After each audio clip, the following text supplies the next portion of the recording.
watch what's happening at the higher level so I can figure out how to get that aligned on the ground level, right? And I do want to give a shout out to our data folks over there.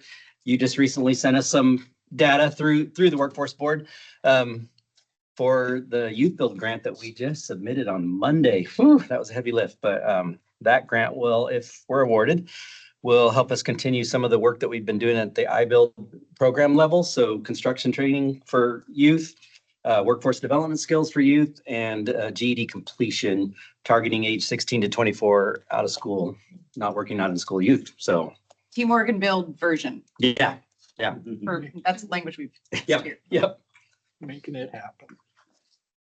Josh Hall, Oregon AFL-CIO, and I'm looking to get some clarity with this great group of people on how our organization, this body, can help move the needle in the workforce system in Oregon.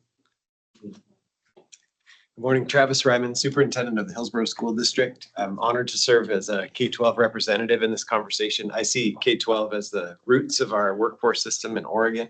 And in an ideal universe, the data folks from the HEC and the Employment Department, WTDB, would hold up where the gap is between what we need for credentials and degrees and say, hey, superintendents, you all should be accountable for making sure that your CTE programs align to what the needs are and opportunities for young people, and that I would be helping students have the skills they need to graduate and have those credentials and have those degrees, and engage with Dr. Bennings and PCC and other university partners to figure out how we have a thriving economy in Oregon. That will be self-reinforcing of our education programs. So thank you for a seat at the table.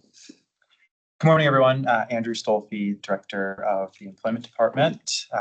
Good to see everyone. I'm excited for, I'll call it a little bit of a fresh start for the board. We've got new board leadership and a small project that the Employment Department has engaged in, I think we'll talk about later, to really help and refocus the board on strategy. I've heard a lot about that from our chair and vice chair, and to being more data driven. I've already heard that from a couple people. So strategy and data are key to the work that we have to do, and I'm really excited to refocus more on those.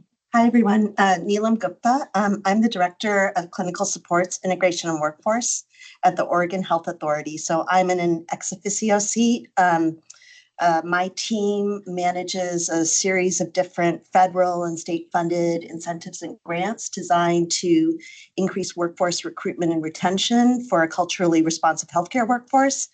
And, you know, it's no secret to everyone in this room that, you know, workforce is in huge crisis, and healthcare is no exception to that at all levels, you know, from, you know, your lower skill staff, dental assistants, medical assistants, office staff, all the way up to physicians.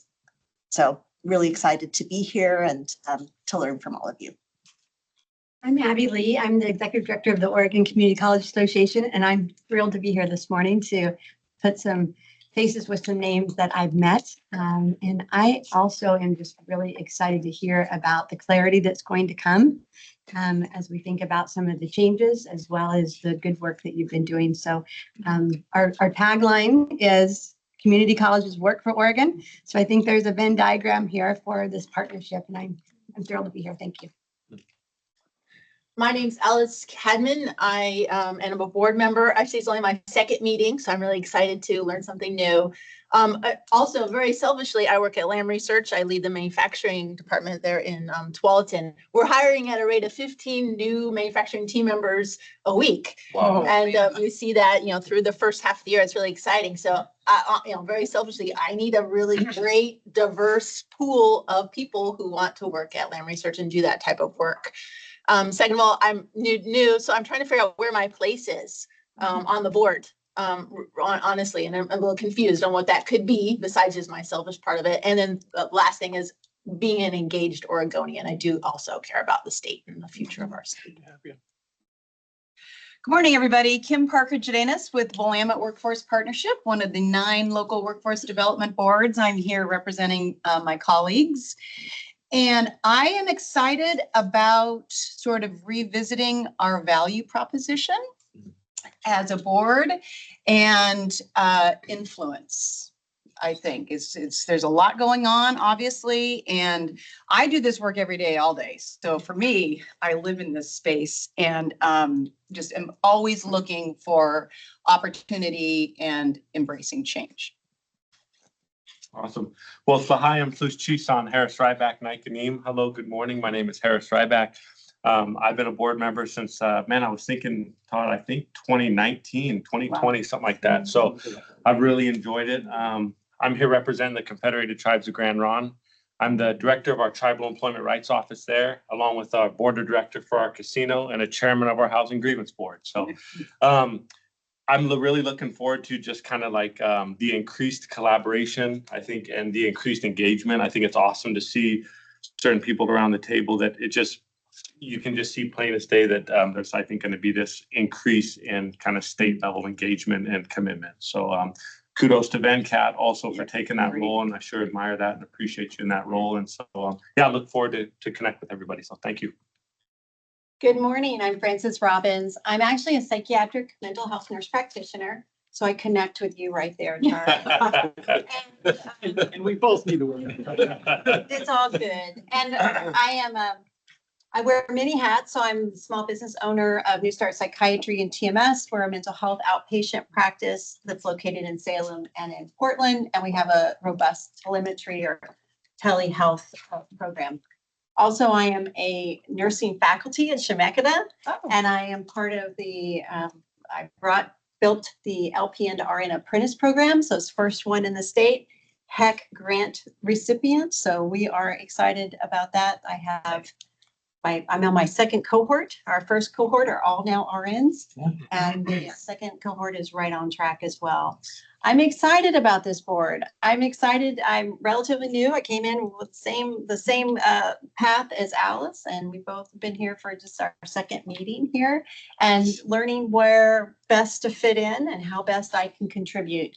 So I'm all about just being a little sponge over here, trying to learn and navigate. But I'm excited about today. I appreciated the survey. Thank you for that. That was great because it gave me an opportunity to be able to say, this is what I'm looking for. And you were asking. So that was a very nice feeling as well. So anyway, that's me. And I look forward to connecting with all of you.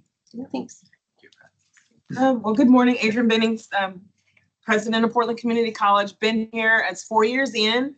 And so I really am inspired and motivated about this retreat in terms of the last meeting. Venkat, you just really got my wheels spinning in terms of your leadership and the fresh wind, even in the midst of change that you're bringing so early on. And I look forward that through this, we'll really put the wind in our sails to just reorganize around the important work, but also solidify ourselves as a force to be reckoned with in terms of advancing initiatives, shaping policy, leading the way in regulatory change, but also that talent pipeline is really critical because as we talk education, you can't have a talent pipeline without an educated workforce, without a workforce that needs to be upskilled, but also without preparing the workforce of tomorrow, today, through our K-12 pipeline partners. So I'm just excited about all the opportunities here and looking forward to what we are going to accomplish in this new era. Skip Newberry, President and CEO of the Technology Association of Oregon, and joined the board a little over a year and a half ago or so. So still relatively newish compared to not 2019 or so. But I'm excited about the board, the direction. I think we've got a few things going on that I think position us well. One is this sort of more strategic alignment and coordination and streamlining across state agencies and functions. And then also this sort of interest in more data-driven kind of bottoms up responsiveness and agility to the needs of employers and where we're seeing trends emerge across the state. How can we be a little bit more agile in that regard? And I'm excited to roll my sleeves and contribute as best I can, and excited to be working with Venkat as well. Thank you. That's good. Todd Nell, the director of the Workforce and Talent Development Board. I think I'm just going to shift it a little bit and just thank people. To start, thank you to Adrian, who just left the room. This was sort of her brainchild. After the December meeting, she and I had a debrief call, and she said, I think it's time for a retreat. And I course, pushed back, took advantage of that comment and said, you want to host. And so here we are. I also wanted to thank Abby for being here today to help with the discussion from the community college lens and to facilitate that. And then also I wanted to thank Skip and Venkat, relatively new in their roles, but thank you so much. Already your leadership is seen, felt, heard. So I'm excited for the conversation that we're going to have today. I have a pretty good idea, as you might imagine, what Venkat's vision is, but I'm excited for the rest of you to learn more about that and have a conversation around that. Thank you, Todd. And Aliyah, do we have anybody online? We do. We have a few members online. Would you like them to be able to introduce themselves? Would you please? Mhm. Thank you. I just have to give them the ability to unmute. Which takes. And Aaliyah, And Aaliyah. tell us about you. Oh, hi. Magic between all of us getting. Exactly. My name is Aaliyah Sobolowski. I am the board administrator for the WTDB and the Office of Workforce Investments. And I'm here today to help this meeting run smoothly. I'm excited to be here. Great job. I'm going to go ahead and pull over our online folks here. And let's go ahead and start with Ramana. Good morning, everyone. I'm Ramana Reddy, President and CEO of Ensoftec Inc. here in Beaverton, Oregon. We're a healthcare company primarily providing public health solutions. I'm kind of sick today, so I couldn't make it in person. I've been on the board for a little over a year right now, and I'm excited about today's agenda and what we're going to accomplish. Thank you. Let's have Keith next. Hi, good morning, everyone. My name is Keith Ozels, and I'm the director of the Vocational Rehabilitation Program, which is Title IV of WIOA. And what we do in VR is we support people who experience disabilities, who are job seekers, and really at the early phases of their career. When they're 14, they may not even know what a career is. We help them explore pre-employment transition services all the way through retirement. And really, that's kind of what I'm excited about. This meeting is talking about how we can be a very inclusive public workforce system in Oregon, supporting people from all different backgrounds, all different ability levels. And so I'm actually going to try to make it over there in a little bit. I had a little bit of a snafu this morning, but I'm going to probably be joined by phone and hope to see you in person in a little bit. Thanks. Next, let's have Donna.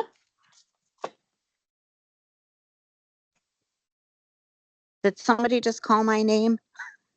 Yes. Would you like to introduce yourself? Hi, everyone. I'm Donna Llewellyn. I'm the director of the Office of Community Colleges and Workforce Development, and I also serve as Oregon's Title II Adult Basic Education Director for WIOA. Sorry, I'm not there in person. That's okay. Thank you, Donna. Next, let's have Lisa.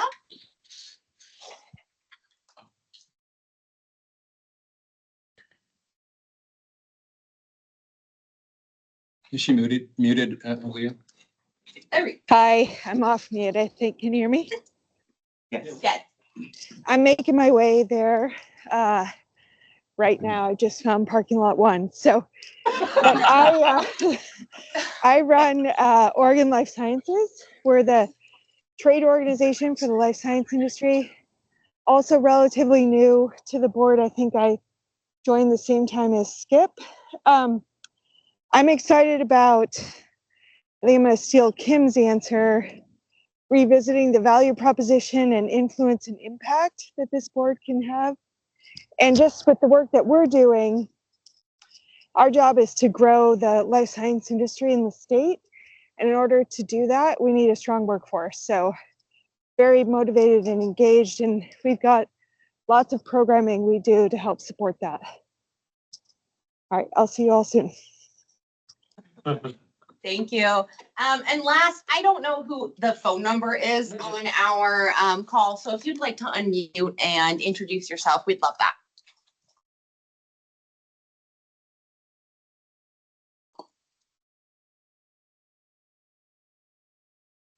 Going once.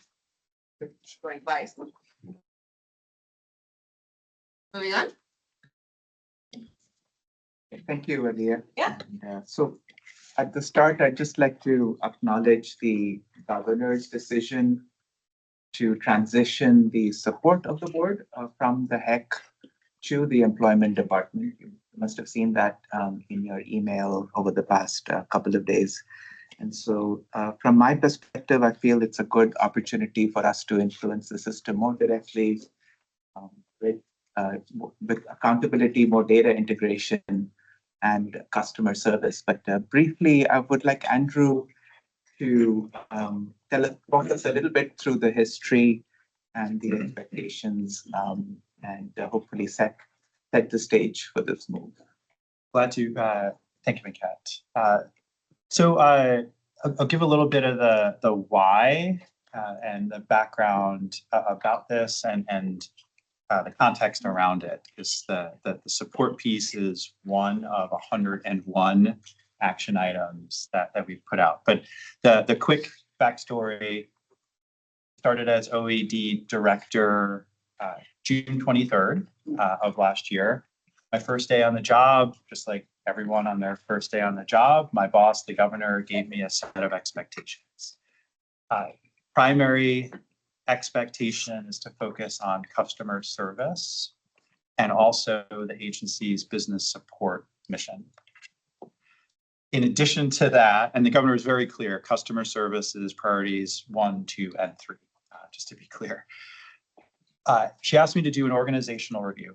Gave me 5 months to reach out and specifically stressed engaging with our customers, our partners, our stakeholders, and our students to find out what the agency does well and what the agency can do better, and to deliver to her a set of recommendations on 4 specific areas. The first, again, customer service, specifically UI and paid leave, but overall, how we could just improve our level of customer service, and how we could leverage AI in improving our customer service. Quick side note, in light of budget issues, we could use probably 200 more staff. We're not going to get them. So we need to, meet our mission with the resources that we have, and AI is one tool to do that. So one area, again, customer service. The second, Francis and Francis Online, is our still relatively new IT system for benefits and contributions. And she asked how we could better optimize that system for the benefit of all of our customers. Again, that's how businesses submit all of their quarterly tax statements as well. Then the third and fourth areas related and probably of most interest to the board. The third is around our WorkSource Oregon centers and how we could better deliver services through those centers. And the fourth kind of broader extension is the state's workforce development mission overall, and what thoughts we had on how we can improve that. So we did a lot of outreach. We spoke with, we got more than 6,000 contacts with individuals and organizations. About 5,000 of those were customers, local boards.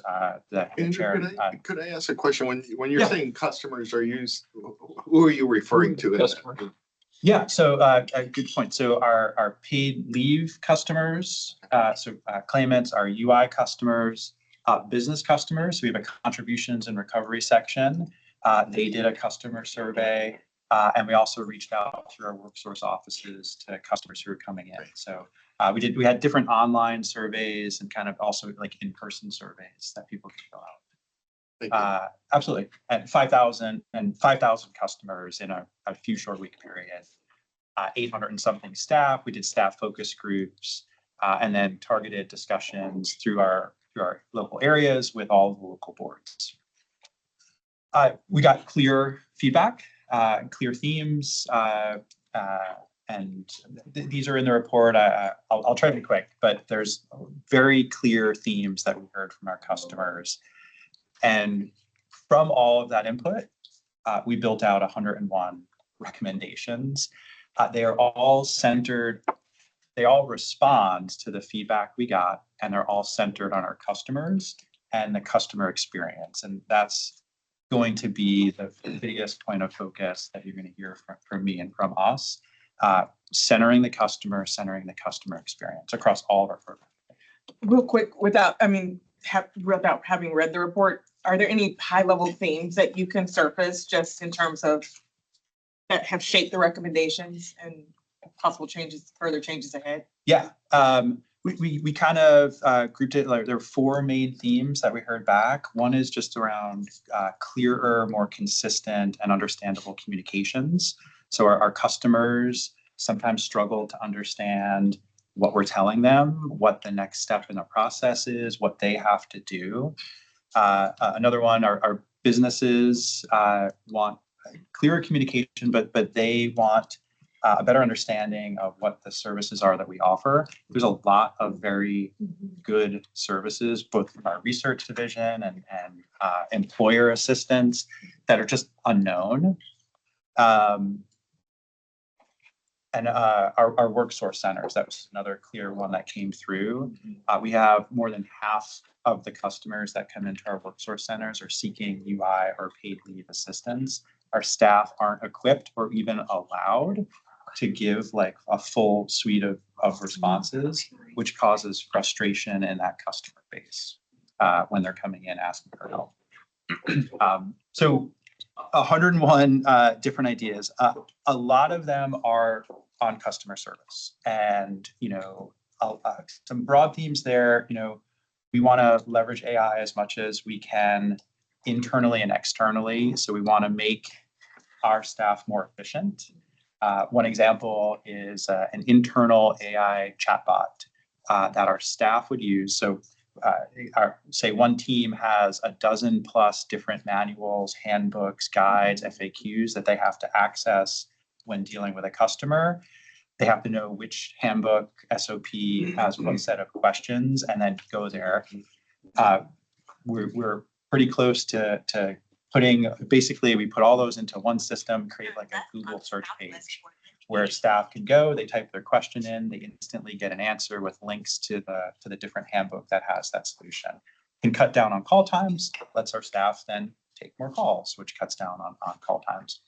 And externally provide like things like that from our phone lines to on our website, ways for our customers to get answers to questions that they have without having to talk to a human, cuts down on the number of calls, and then again helps us answer more calls quickly.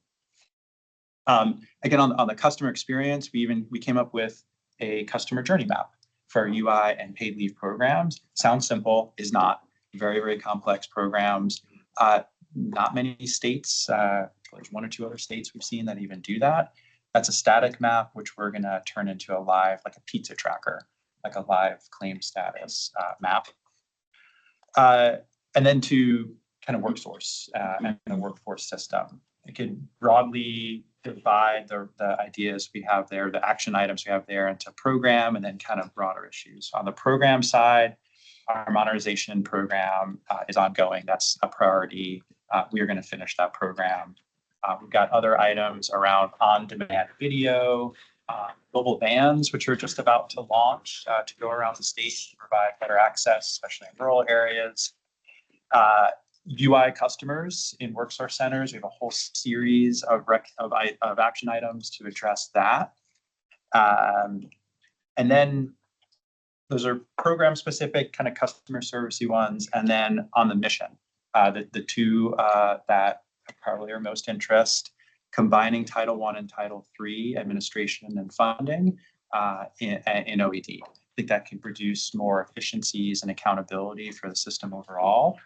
And the second is support for this board, shifting that from the HEC to OED. And the real trigger for that is to kind of a little bit better alignment between the strategy. So this board's responsible for strategic direction. OEDs, one of the primary parts of the WorkSource system. We are the service delivery. There's some data we'll talk about later. Title III in our offices, there's like 109,000 customers a year. Title I, it's 3,000 or 4,000. So we've got the lion's share of the work.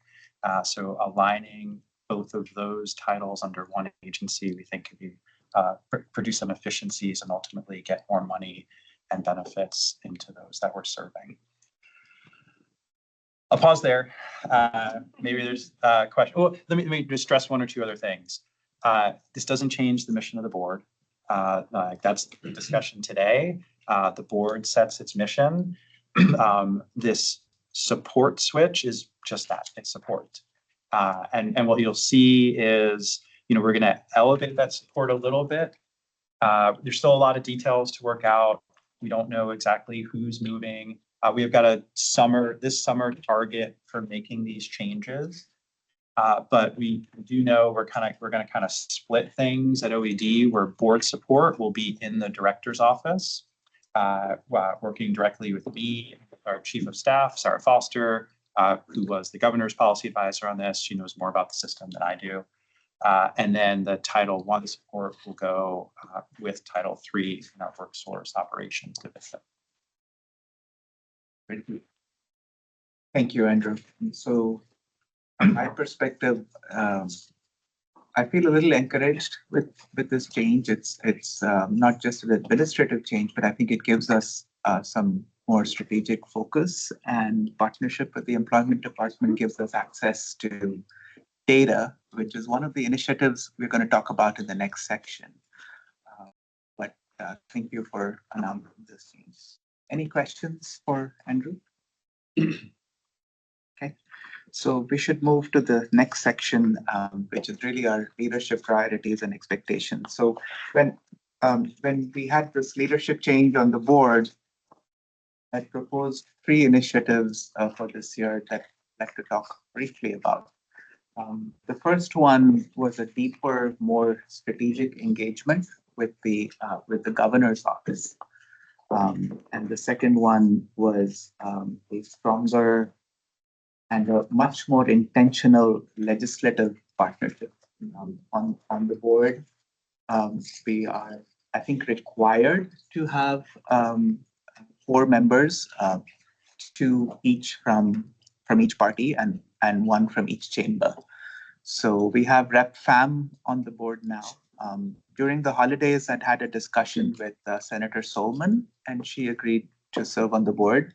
But presently, I think the entire legislature is occupied with the short session, and so they were unable to be here. Sarah Means also wanted to be here, but she has also been consumed with the short sessions. And then finally, the third initiative that I just wanted to touch on was the supply-demand gap for talent by industry sector. And this is where I think we'll have some greater alignment with the employment department. So quickly on the governor's office engagement, it's really our statutory responsibility to advise the governor. What I wanted to do was to reposition this board as the unified workforce convener. So the governor has one place to go to where she gets information, and the board can aggregate and summarize all that industry demand data by sector and produce a report for the governor. Tentatively, I'd assume this would be a biannual report, though I still need to talk to Sarah and get her okay if that is something that would be useful. And so this alignment of economic development with workforce development, I believe, is something that the governor should care deeply about, and also aligns with her prosperity roadmap. And so this particular initiative will require coordination across multiple agencies, right? So not just the employment department, but also HEC, and then Business Oregon and OBI, ODE, and the Oregon Community College Association. So I'm looking forward to this engagement so that we can reposition our board as that unified workforce convener. Then the second initiative was the talent pipeline alignment. And this is where I feel that if I take an example of me coming from the semiconductor industry, we went through the talent assessment for the semiconductor industry and said, how many graduates is our education system producing, and what is the demand from industry, and what are those talent gaps, and what are the skill gaps as a result, and how do we go close them? And I'd like to do this broader across multiple industry sectors. And we as a board, we have many members from various industries who have the latest demand information. What are the positions that they're unable to fill?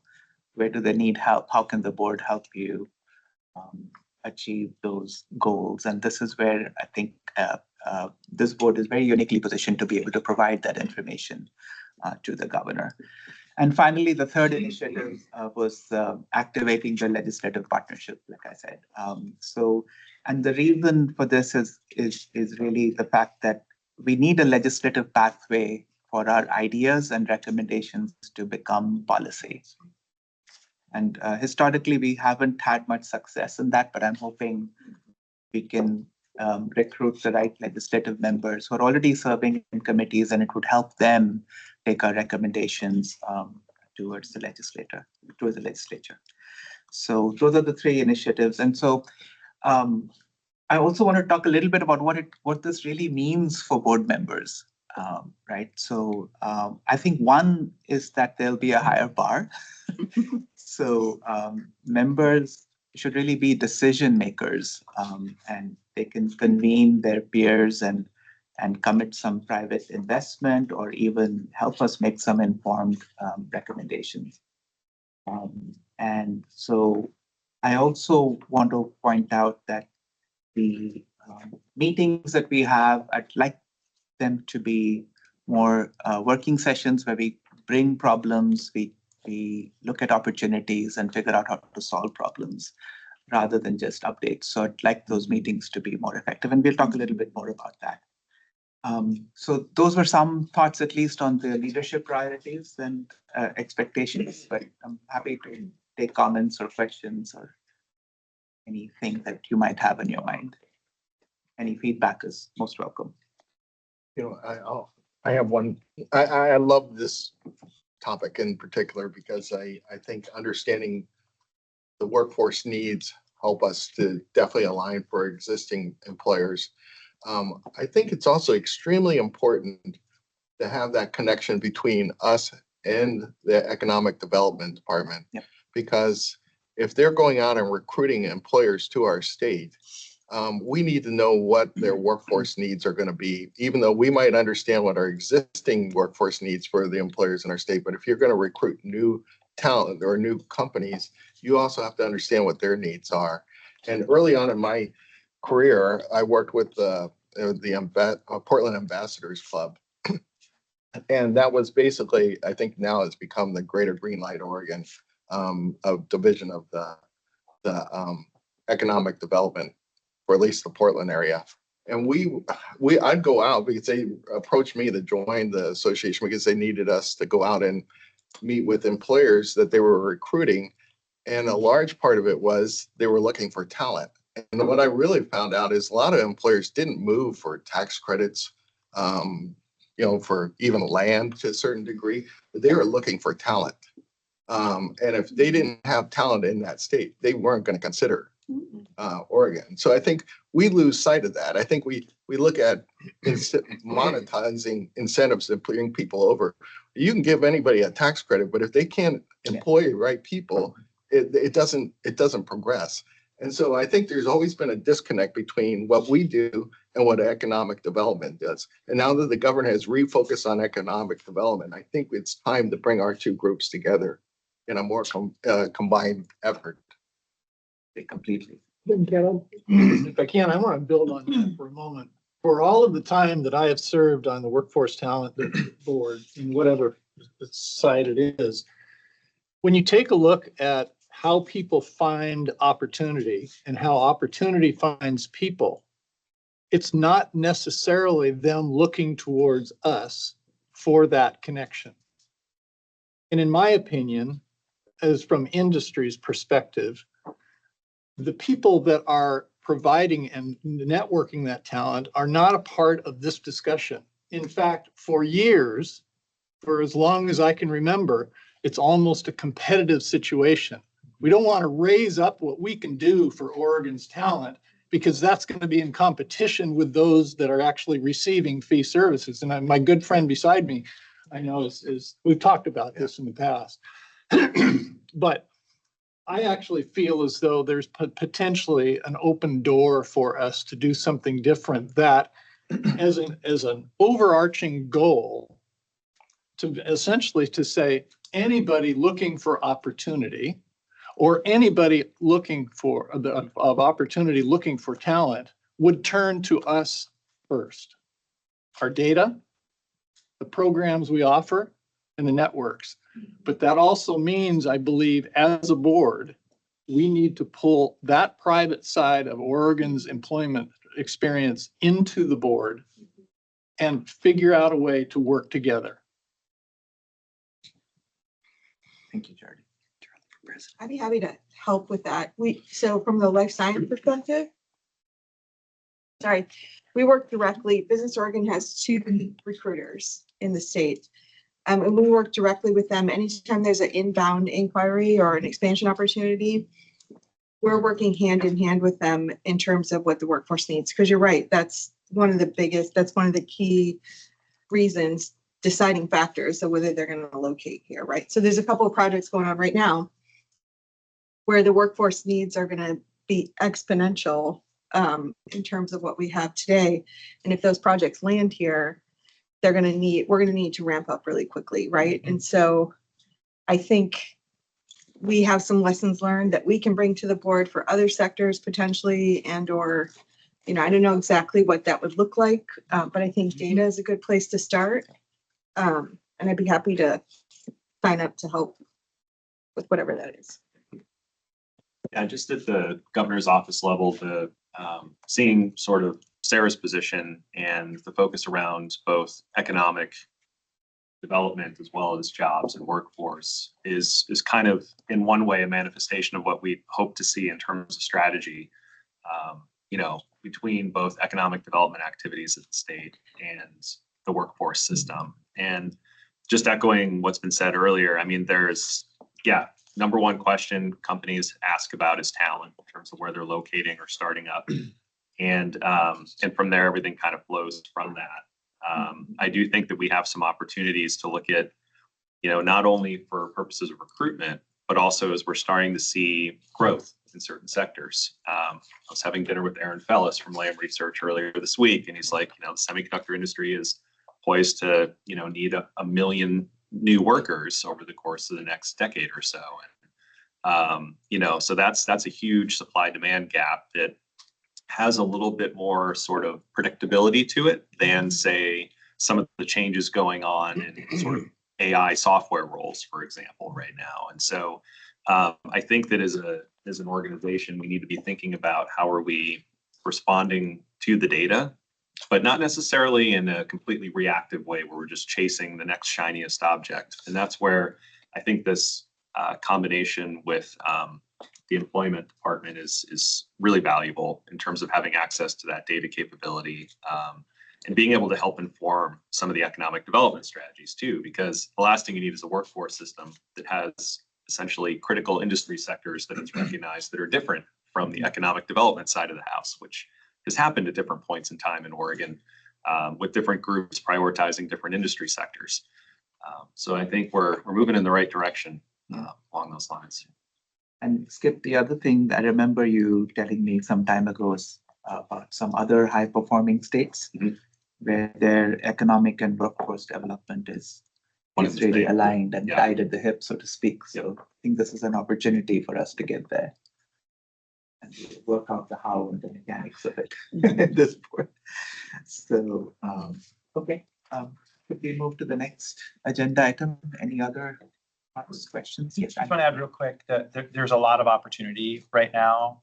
So the board having a strategic discussion at the same time that the Governor's Prosperity Council is figuring out what to advise the governor to pursue, and Business Oregon has an economic development work group that's working in parallel right now. There's a couple agencies like OED that are involved or sit on all of those. So I think and this board is of those three is the one thing that's going to continue long after those other two wind down. So making sure that there's knowledge of everything that's going on, and whatever, if the board has some strategic direction to feed into those, there's opportunities to do that, and we should. So Andrew, when I spoke to Sarah in December, I'd asked specifically about the Prosperity Council and why the board isn't a part of it. And she said that that council is, first of all, a short-term thing. It's a 6-month thing, but there would be a workforce subcommittee, and where she did say that the board would be involved. So I've been out and I've been able to catch up with her since I'm back. So I will follow up and make sure that happens. Ben Cat, one more thing. Yeah. I heard folks speak to the talent gap assessment and the joining of forces between economic development and, to Ken's point, looking to the future. The one thing I didn't hear feedback on was the legislative pathways for enacting our vision. And Representative Pham and Senator Solomon are both great folks to have as allies to our cause. They're both local to my area. Both are champions of education and career and technical education. And Senator Solomon is on the Joint Ways and Means on education and can actually take the information that we provide and really make meaning of it. So thank you. And then if board members have thoughts about other legislative partners that we could potentially recruit, then please think about that. And you can, I think it's okay for you to reach out directly to your legislators and entice them to join our board. Have you had, or Todd or anybody had any contact with Tim Knope, who is the staff person to the Prosperity Council? I don't know what his title is. Chief Prosperity Officer. Is that what it is? I'm actually meeting with them later on today. So I will mention the Workforce and Talent Development Board and suggest that we make a connection sooner rather than later. Please do. Thank you. I can reinforce that too. We just invited him. He agreed to join our board meeting. Oh, great. Yeah, he should come to one of these meetings. That's exactly what I was thinking. All right. So the next item on the agenda is the strategic plan, which calls us to lead a long-term vision, align systems, provide accountability, increase awareness, and advance prosperity. So before we jump into this, I'd like to ask Todd to speak briefly about the strategic plan, roles and responsibilities, but frame our work. Great, thank you so much, Ben Cat. I'll make this brief. I know many of you are very familiar with the strategic plan. It's basically a one pager front and back. We've pulled the board metrics for today because I think it's fairly obvious that there may be some changes to those metrics that are coming up. And as you all recall from our last meeting, I think I said it there as well, we sort of consider the strategic plan a living document so that we can be flexible and nimble as things change and opportunities or issues arise. So earlier you mentioned the mission of the board, Andrew, and that is to empower Oregon's workforce and employers by informing and shaping an inclusive, coordinated training and education system responsive to their needs. So it's good that part's not going to change, in my humble opinion, because I think there was a lot of work that was put into this strategic plan with the help of the contractor when we pulled it together. So you got this in your packet. I also just briefly wanted to underscore the shared values and agreements that we came to a few years ago around working collaboratively, Ben Cat's passion, data-driven decision-making, transparency and trust, and being bold and innovative. Could you go to the next page, Aaliyah? And just as a reminder here, I'm not going to read them, you've got them. It calls out the 4 imperatives that are currently there. I think the 4th one is one worth noting. Given the dynamics that are in play right now, accountable workforce system leadership and the corresponding objectives. On the board metrics that we're not going to flash up, just a little bit of a update on what's happening there. As I shared at our last meeting, staff at the Office of Workforce Investments came together, and the 18, I think, metrics that were there were split up amongst staff to be responsible for and lead on the particular metrics to have better alignment and collaboration and sort of be able to drive those metrics to completion. I'll just say generally, the vast majority of the metrics that are listed there are in progress and sort of on schedule. the ones that aren't, ironically align a lot with what Ben Katz's priorities are. And so I think there's an opportunity here in the near future, as I alluded to think about how we revise, improve, update those board metrics, including the information that we just captured from a number of you. So I look forward to that opportunity. And I'm guessing also that sort of the way that that's managed may change as we move over to the employment department. And then, so that's all I've got to sort of share on the latest and greatest with the strategic plan. And then if you could, Aaliyah, shift to this high level slide was in your packet, just a friendly reminder, maybe for some of the newer folks on the board around the sort of 4 buckets we've got shown here at a high level, advising the governor on plans, policies, and strategies for the entire workforce system. Secondarily, providing vision and leadership, along with that innovation piece that we talk so much about, striving to improve customer value, collaboration, solutions, and alignment. And then again, back to the accountability and continuous improvement pieces. So that's all I really want to do is just sort of help level set the day. So I'll toss it back to you. Well, thank you. I just wanted to reiterate our statutory responsibilities here and the need to align our committees and task forces and memberships with strategic outcomes. And finally, the need for cross-agency data sharing, which I think there's a good impetus for us to do that with some integrated reporting. So looking forward to that. If there are no more questions, I think we should take a break for 10 minutes, 15 minutes. Come back at 10:15? 10:15, yeah. Okay. We'll start with the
out here on time. We are nothing if not efficient. That's what I hear about the Workforce Talent Development Board is you are nothing if not efficient and task oriented, right?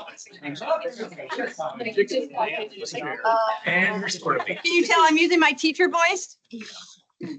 I won't flash the lights or make you clap your hands or anything.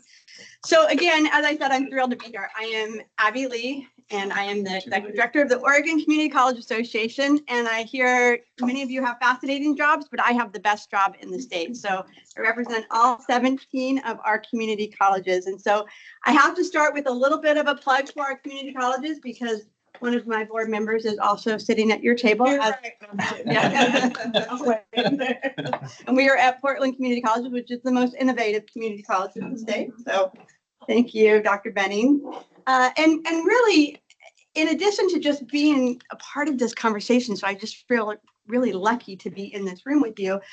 I want to highlight some of our shared concerns as community colleges. And again, we really see ourselves as a workforce engine of the state, that we partnered so much with your business and industry and with some of our CBOs and other workforce boards. And we have grappled with some of the similar things that you're grappling with. In fact, we just our presidents took some of the funding that goes to our community colleges, and we are embarking on our own study about workforce gaps. And we have aligned that with the regions, with the workforce, so that we can say what's happening in the Southern Valley and what's happening in the Portland Metro. And I'm struck by, why are we doing separate? Right? And I know our folks at the employment department are like, why are you doing that separately? We're doing some of this, and yet there is this disparate disconnection, right? Where we're all kind of siloed. And I think about the energy in this room and what it could be.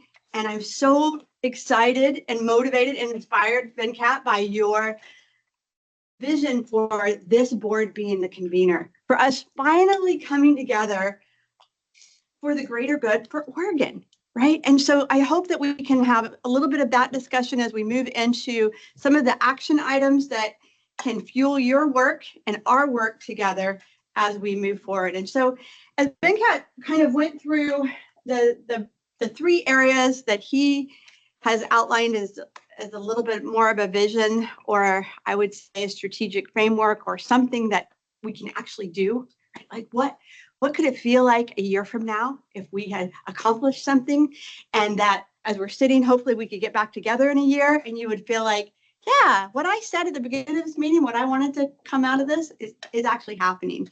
And that none of this felt performative, as you talked about your why and why you want to be here. It really feels action driven. And I'm with you that I think we're at a precipice right now.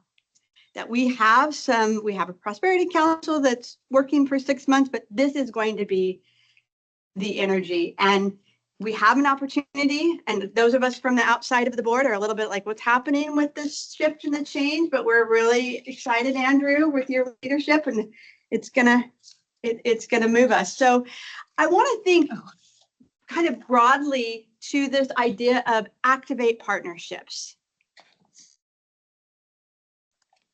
And Venkat framed it a little bit with the governor's office and legislative leadership and what those connections are. So could we think just how do you see your role? And Aaliyah's gonna help us. We've got a little technology going on here. How do you see your role as board members and this board? So let's think broadly, this board. How do you see this board interacting with the governor's office functionally? Not what the statute says. And some of you are just new like me to this. How has this board interacted with the governor's office and legislative leadership functionally in the past? Not well. It depends. I can answer that because I've worked for 3 governors. Okay, let's do a little bit of history, and then we're going to do aspirational. So give us some history of how this board has interacted. Happy to do that. And I can also speak on a national level because I was very active. I was the vice chair of the National Governors Association of Workforce Chairs for the for the country. And so how Oregon, well, at least under Governor Kitzhaber, there was tremendous communication between this board and the governor. Largely, I will say through the chair position mostly, but I was able to reach him at any point when I needed to talk to him, and he was able to reach me whenever he wanted to. And we had a very open communication. Sadly, that was a very short-lived because I was probably about a year before his resignation. So I didn't get to see the experience the whole term, but his policy advisor was a real force to be reckoned with too. I thought in a good way, but I'm sure she offended a lot of people to some degree as well. But she was very engaged, and she was one of his closest policy advisors. So she had a great relationship with him. Under Governor Brown, quite honestly, it took a step backwards. And it took a while to, I'm trying to be diplomatic here, but it took a while. Yeah, it took a while to educate her that we existed and what our job was. And quite honestly, I was on a tipping point myself. I don't want to. I mean, we're all busy. Do you want to be on a board where you really talk in a vacuum and nothing's being done? I'll be honest, Todd helped me tremendously. I mean, I found out where we could take the board and what we could, and we pushed it as far as we could. And she allowed me to take more control of the board. And we engaged in certain areas I don't think the board actually had engaged prior to.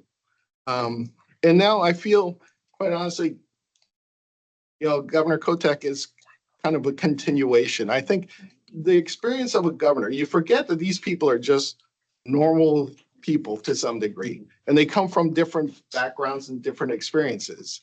On a national level, when you saw a governor who came from industry, this became their number one priority. And I've seen governors, I think Virginia was one, they fired everybody on the board. Everybody was gone. And then he handpicked who he wanted on that board. And boy, I tell you, that board could move mountains if they wanted to in their state, and really did. And brought in new sectors, they drove industry, and it made a huge difference. I think when a governor figures it out, when it polls, and they see the polling of what economic development, what employment means in their state, then we become a focal point. And I think that's where we're at right now. So I think this is an opportunity, because after an election, things seem to go back to normal. And I don't want it going back to normal. It shouldn't go back to normal. If you really care about your state, this should be a priority. So I think this is an opportunity for us to take that focus. I love that. And I love that we're acknowledging there's a political window here, right? I mean, that's just the reality for the next 6 months. How can we leverage that and then build something that will be sustainable for the next 10 years, right? Of that. So that's a little bit of the history. Let's think about then, what would it take to activate those partnerships? We have a letter. Andrew has a letter in his study that just went out, right? Or the kind of new charge, where the governor said, look, she sent a letter last year, right, to the board. And then now we have this letter and we have Andrew's response. If you haven't had a chance to look at that, please look at that. We're not going to spend a lot of time today. But it's very clear. She said it, she put it in writing, she said it's priority. How can this board then, you have a statute that says you have to communicate with their office. We talked a little bit about, Representative Pham and Senator Solomon, I agree. Oh, fantastic. These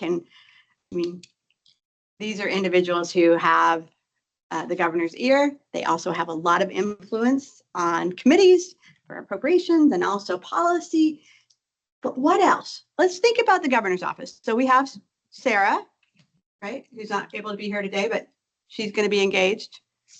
What else? Who else do you know in the governor's? And again, this is a public meeting, so but I think we need to start naming things. Who do you know? Who does your industry, who do you personally have relationships with in the governor's office that can help develop additional communication? who's missing in the governor's office that could also help us? When you say, you're talking her staff or her, I'm talking you know, in your relationships. And we can table that, but I really want you to think about when we're thinking about our community college boards. So we have 17 community colleges with locally elected boards.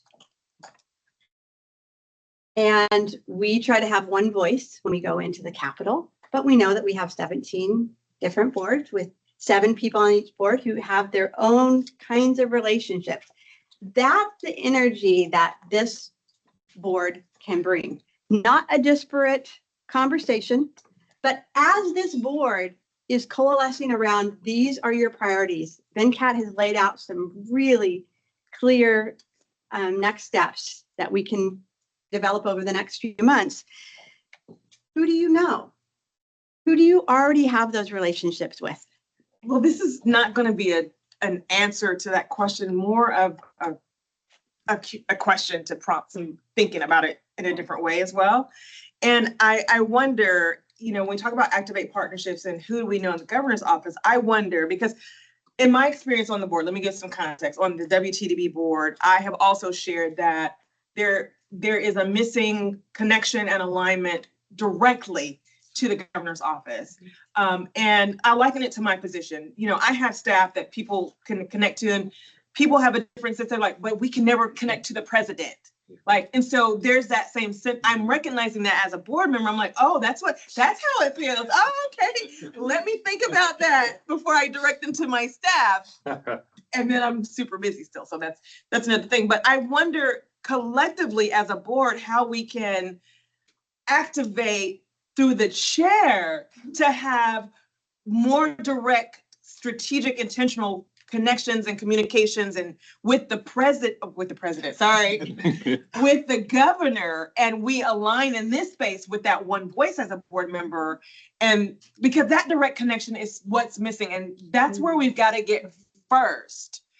Because we do well with the staff. Sarah's great and they do great work and they're doing what they're supposed to do. But if we are statutorily, you know, established by statute, and we have this responsibility to the governor's office, I also believe that the governor, whoever that is, has a responsibility to us to make themselves available and present, even if it's like twice a year. I'm sure you can, look, I can make whatever happen in my schedule that I want to happen. And so I'm just going to say that from a human thing. And so however we can elevate and amplify and really strengthen our message around the need for that and the why, and driving it under the statutory, I guess, framework, parameter, that's where we need to start. That's like, if you think of the concentric circles, that's where we need to start. WTDB through the chair and the and then governor directly, and then staff, you know, how do we build that out? you know, and I'm sorry, I'm gonna shut up after. I mean, Oh, no, you don't have to I shut up. love what you just said, Dr. Bennings, because I think well, especially when you're new to the board and you join the board and you're trying to figure out how the board functions and whatever, you have to first think of how we got on the board. So I'm talking to private industry more so, because those are the ones that, you know, you get selected to be on the board. The governor has to give approval, technically, usually through a policy advisor, and then you're confirmed by the Senate. I mean, now we're confirmed. So we have a job, and I don't think it's the job to sit back and just be passive. When we want to communicate, if our goal is to engage with the governor's office, we do that. We don't wait to be asked to. So if we wanted to, somebody on this board can make a motion to say that we're going to advise the governor through a letter or a sit down on every 6 months. We make a motion and we take a vote, and if it's passed, we do that. So I think, you know, in companies, there's 2 types of board: an advisory board and a fiduciary board. We kind of fill both functions. The governor is obviously the leader of the state and has oversight of what she wants, but we need to step up as a board and take that control more instead of being passive. I love that. And I love that you got there, because that's the kind of thing of like, I don't know, do we just talk to our staff or do we have a role in saying, we want to talk to the governor? And it's not a demand. This is an opportunity for a response, right? She has put together a directive that has really refocused what her expectations are for this board. And it seems like an invitation that she's inviting a response. Skip. One. Oh, no, I think it's sorry. Charlie. Vice Chair, go ahead. Housekeeping thing will really help me. Turn your card. This is Oh, what you do. okay. You turn your card and then that helps me kind of keep, but I love the counting. So who was next? I love the social. Charlie, negotiating. Charlie, I got it. Who's going to yield the floor to Skip? So I sum this up as the governor's office is top down. It's not collaborative. The policy that just came out, the move that just came out, as a board member, I was somewhat offended by the governor making a large of a move and not having the trust and the communication to know that this body was standing beside her side to make that kind of a decision. It affects our strategy potentially, which can be a good thing. And I'm not saying it's a bad thing, but the process, but it's also a demonstration that if we're going to develop, and we are so good within this body of collaborative exercises, and I know that particularly because of the WRC, where we have had 25 to 30 members every single call that have been engaged in our process, and we've done things collaboratively. So I think there needs to be, but what that then demands of the governor is that what we do is a critical part of her agenda. So they also need to be a spokesman for our priorities as well as we move forward. I think the relationship's got to be more collaborative. And shared accountability. Shared accountability. That's what I heard, Yeah. is shared accountability. So I put that there as a note. I like that. And it's okay to have a little bit of frustration. I was talking to Todd a little bit before, yesterday, and I said, okay, how's this meeting going to go? This feels big. And he's like, we're going to stay focused. And I was like, okay, well, from the outside, it feels like, but I love the, even with the frustration, there is still some optimism. And I have a ton of it. I think we can do tremendous things. Absolutely. I hear that. I think about the Racial Justice Council. So the Racial Justice Council is in statute and it reports to the governor. The Workforce and Economic Committee, I'm not doing well with titles today, of the Racial Justice Council developed Future Ready Oregon. And there is still a committee that has been meeting that I've been serving on to look at recommendations to present to the governor around workforce development. Because of the session and funding and stuff, there's no real teeth to it. But I think that there could be a way for us to utilize the Racial Justice Council in getting to the governor. Because As a framework, is that what you're thinking? as a strategy, framework, Partner? partner, Okay.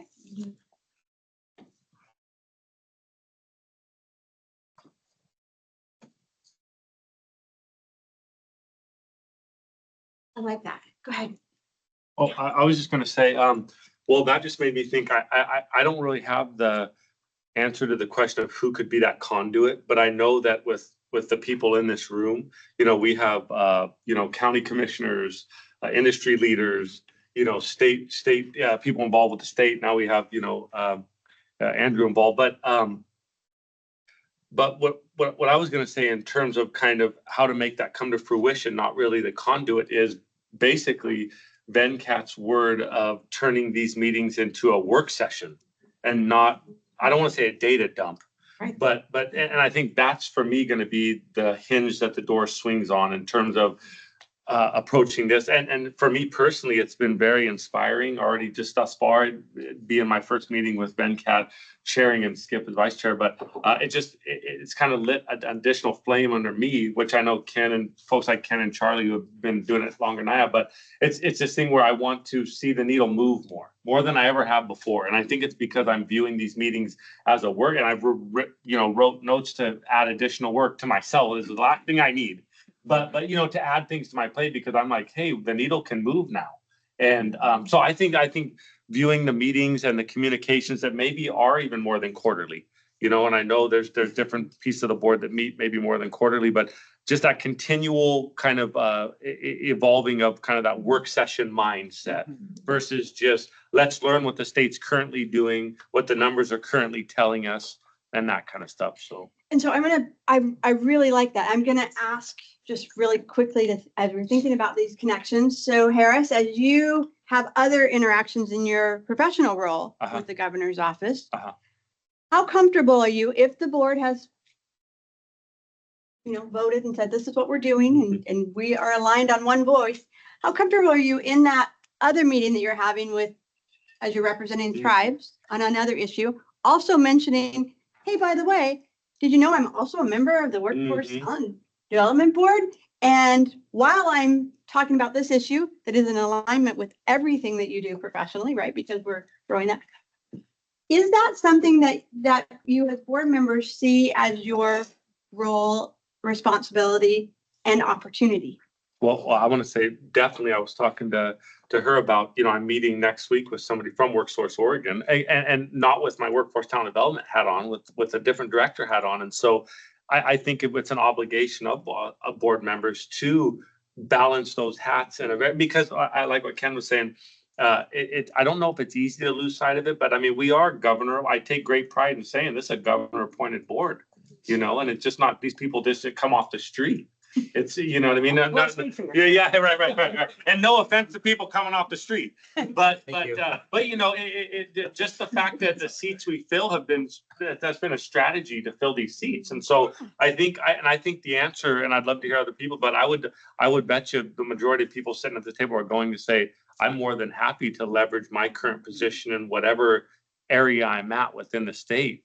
And double that back on. And I'm also a Workforce Talent Development Board member, you know, and how can I contribute in that capacity? I love that. And it's not just marketing, right? It is that opportunity of being proud that you are a part of what's happening in Oregon. And then as messages are coming through or as advocacy, Andrew's here. So if Ben Cannon were here, I would also be very, very cautious and having my own board.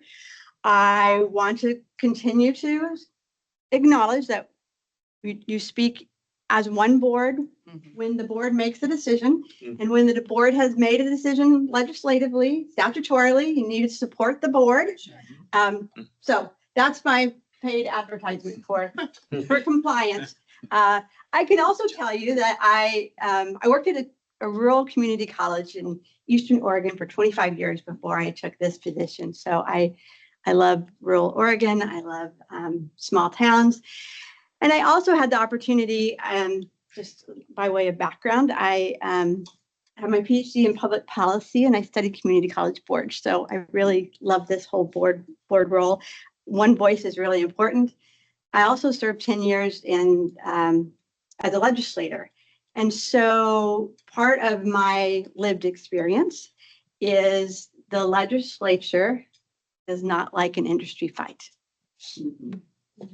And so as we think about our industry, which is workforce development, talent development, if the more that we can coalesce a unified voice, and that's what we work out in this room. But then when Harris goes to meet with somebody and he says, oh, by the way, this is so important to me that I'm willing to serve in this role. And let me tell you a little bit about it, even if it's only 3 minutes of another conversation. So I want you to start thinking about it if you can, if that aligns with your values, in ways that you have connections that are already organic, and maybe at a future meeting, you can start outlining some of those. I was fascinated to hear sometimes, and I know our labor partners do a little bit of this, where we kind of run down the list of all legislators and we're like, oh, this one's with us, this one's not with us. And I wonder how many times I was in those, like, she's not with us conversations, which kind of hurt my heart a little bit, because I like to feel like I'm in all the right rooms. But I think that could also be an opportunity for some strategy work moving forward. Go ahead. Yeah, and I just want to say I really love the spirit of this conversation about increasing partnerships and the potential we have right now. But I also think that there's a, like doing a SWOT analysis, there's the threats and the weaknesses. And part of that is that I think that there's an undetermined impact of some federal rules, namely the HR1 that's happening, that's going to impact a lot of the health and human services programs across the state and country. It's going to have a huge impact on work requirements for Oregonians. And so I think in terms of activating partnerships at the Oregon Department of Human Services, there is a ton of effort going into supporting people so they can maintain benefits through exploring work opportunities. So this is where, so Rachel Henry Kearns is like Sarah Foster's equivalent with ODHS. And so I interact with her. And I really think that this is, we're going to see a lot more impact next year. And I think that there's a lot of work happening there that's maybe in a silo that's not connected to this group.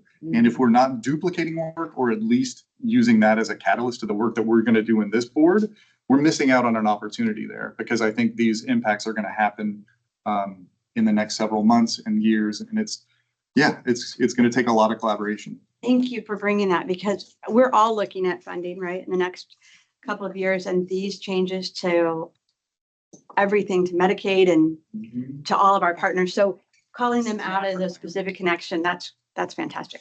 Dr. Bennings, or Skip? No, because I raised mine after others had theirs raised. Okay. I don't want to say too much. Okay, Skip. I'll be like Kim. I love this. I was just going to kind of, I guess, build off of what was said earlier with respect to how do we kind of get the governor's time. And I think it's probably more likely if we're able to put together more of a coalition around economic development, workforce, and higher ed. I look at what I learned on a trip with a lot of the, a couple of the R1 university presidents last year, and there they had key principals across higher ed, governor, key mayors, economic development. They meet on call weekly. And what are the trends company-wise, who's growing, where do we have issues, who like triage. And I think that's a little bit too much to ask in terms of like a sea change improvement necessarily in Oregon to have that kind of tactical alignment, but on a weekly basis. But maybe there's something twice a year or quarterly where it's, key principles from Business Oregon on the economic development side. But to Dr. Benning's comment too, like, are there other groups and comments made earlier too about like, are there other parts of the broader economic development, workforce, higher ed, even the education system? Like, what can we have some sort of a strategic check-in, if you will, that's much like we're doing here, data-driven? Okay, Governor, here are some of the things we need you to react to. And here's our thinking. And it could be a 20-minute conversation or half an hour conversation of material shared in advance.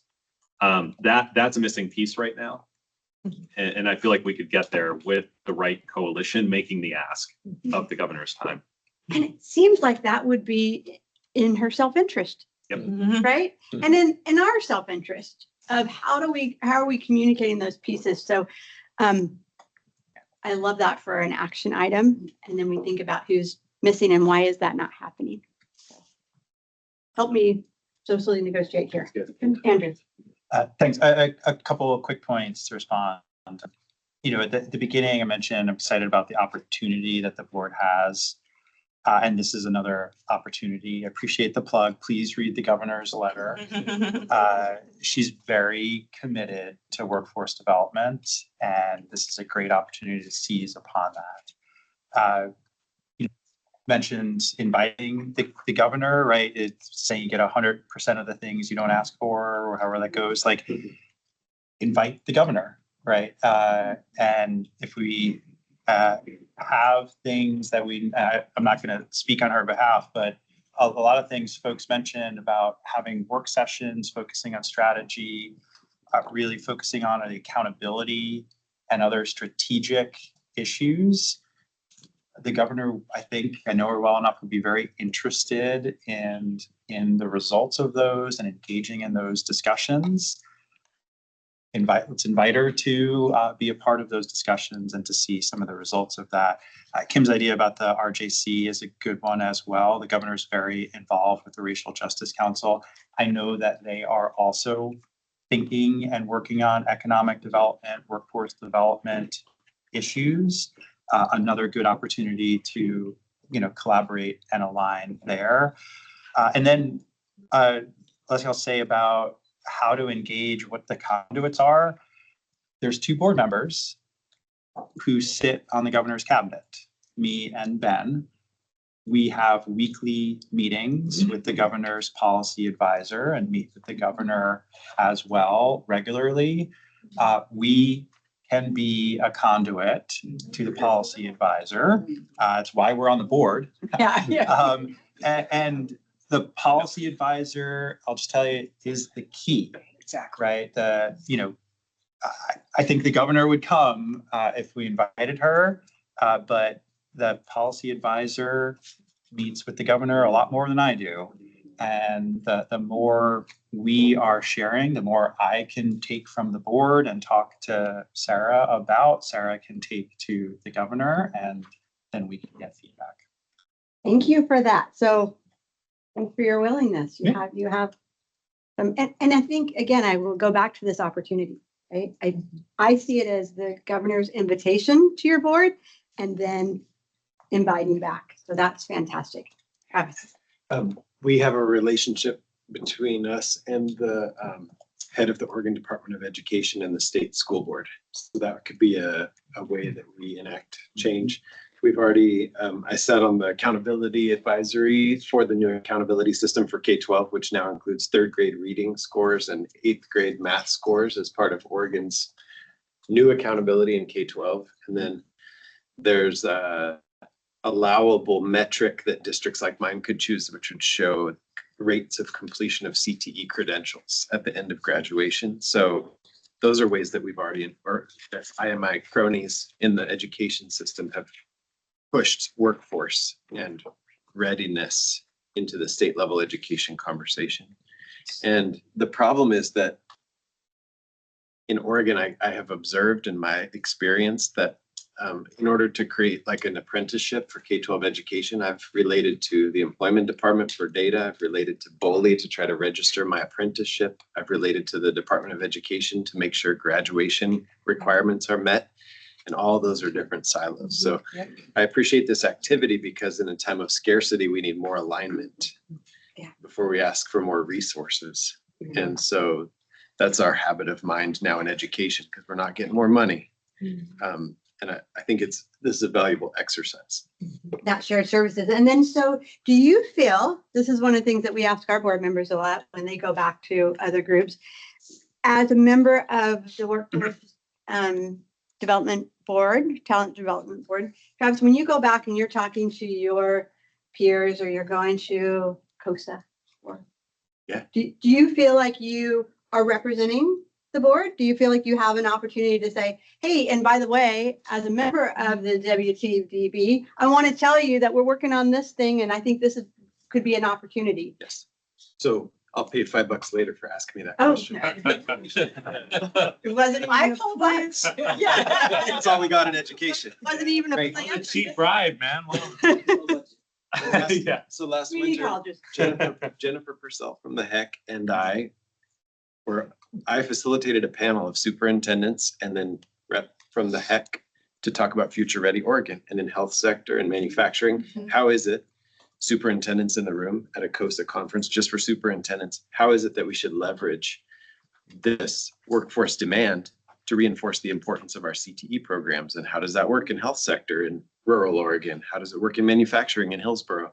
And so we were trying to show superintendents this is the type of innovative sector-specific workforce ecosystem we're trying to build. I'm on the WTDB, I'm all excited. But then the end of that story is rough because then we go back and try to run school districts and we learn that Future Ready Oregon money doesn't last forever. And so the sustainability of that. Jennifer left us, although we're still excited about the future. Yeah, times change, but to your point, I'm really proud to represent that. But it's a small voice in a larger ocean of concerns that now face public education. But I think it's this would be the reason that red and blue communities could get behind the economy, the education system, de-siloing all those different things. Yeah, Oregon's future. I love that. And quick answer, yes, happy to represent WTDB in those broader education and accountability conversations. Okay, fantastic. Harris, oh no, Adrian. She's, yeah. You've been so patient. I'm sorry. Running around the room. Yeah, I love the you're accountability. you're managing a lot, so yeah, thank you. I just wanted to mention that, the Oregon Health Authority, and part of the reason that, I'm here is that the Oregon Health Policy Board, which is the policymaking oversight body of OHA, has several committees for it, and my team staffs the healthcare workforce committee. And we produce a biennial healthcare workforce needs assessment. I just want to give a lot of appreciation to Todd and others from the Oregon Employment Department for all the great data. I know that we also collaborated on using an Eco Northwest survey of employers in our past needs assessment. So, that's, a big body of work that we're currently focused on. We're contracting with the University of Washington Center for Health Workforce Studies on this report. And we also do an evaluation of state-funded provider incentives that come out at the same time. And then, the Oregon Health Policy Board has also launched a new primary care strategy committee, given, that there's there's such a crisis in primary care. And, there are all these different efforts that OHA and others have undertaken, and workforce is a priority in that. And so it's really to have a coordinated strategy around primary care. So I just wanted to mention both of those and just, kind of alignment opportunities. And I also wanted to lift up what Keith said about, just HR1 impacts. Those are going to be huge. And, particularly for workforce, where,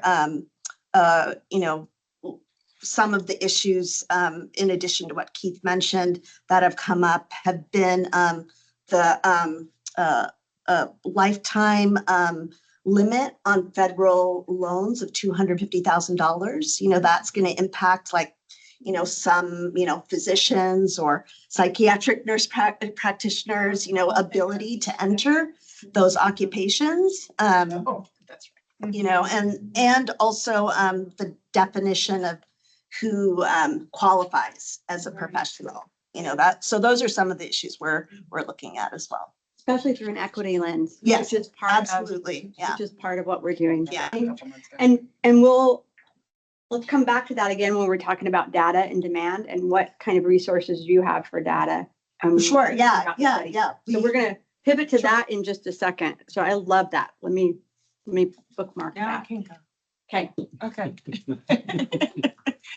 I just wanted to say what we're talking about, and I was taking notes while we were going around, and I wanted to drive it back to, on the front of this document here, we have WTDB, and to me, what stands out is where we're at is in this B space, the boldness and vision and action, where, we're stepping out to take some calculated risks to do something different, of course, with betterment, which is a mindset, embracing a different mindset. But what we're talking about is a culture shift in the way that the board is operated. And mind you, I'm time limited just to 4 years, but there's been pockets of culture shift. And the challenge is going to be, while we're shifting, is as these spaces around this room changes, how do we lay such a groundwork and solidify such a blueprint so that there's no loss of continuity in the work that's happening, so that the next group is not, there's another Adrian here 4 years down the road saying, so where are we at? Well, we're figuring it out. Right. And so that's the one thing. And then I also wrote that you can put on there, I see you listing out some things, but what I come to the conclusion of, I could do a better job of leveraging spaces like OCCA and OPC. What, OCCA? Yeah. Oh my God. I mean, it took 4 years. Yeah, no, I'm just kidding. So I just wanted to elevate. Could you? Yeah. I understand the acronyms, but for the members that don't know, Sorry, I talk fast. Okay. Slow down. O is for Oregon. Oregon Community College Association. OPC is Oregon President's Council. So the OCCA is the president and a board member from each college, and the OPC is just the presidents. I appreciate it. And then last but not least, because we're talking about activate partnerships later, not now. I want to, I know we're talking about how to connect, but before we do that, we've got to get what's our messaging? Because in a meeting I had with Todd, sorry, I got all these papers like my desk. In a meeting I had with Todd, I was saying, how are we sharing our elevator pitch? That should be this, we should all have the same information that we lead with in the spaces that we're in. And then we can go from there into like the hows and the details. But we've got to have an elevator pitch because people are going to judge us and set us up based on what we're sharing in that space. I'm like, oh, WTDB, who's that? What, you know? So I'm through. I won't raise my flag further.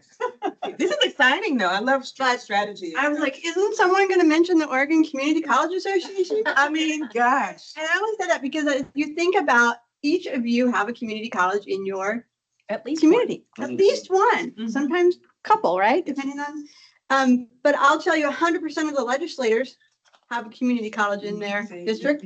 And those community colleges have elected leadership within those communities. And so we really hope that you see us as a connection and an opportunity to support the work that you're doing. So thank you, Adrian. And Venkat, yes. As I was listening to this conversation, I thought about establishing that two-way street with the governor's office. And I was trying to place myself in her position and think of what we can offer her, right?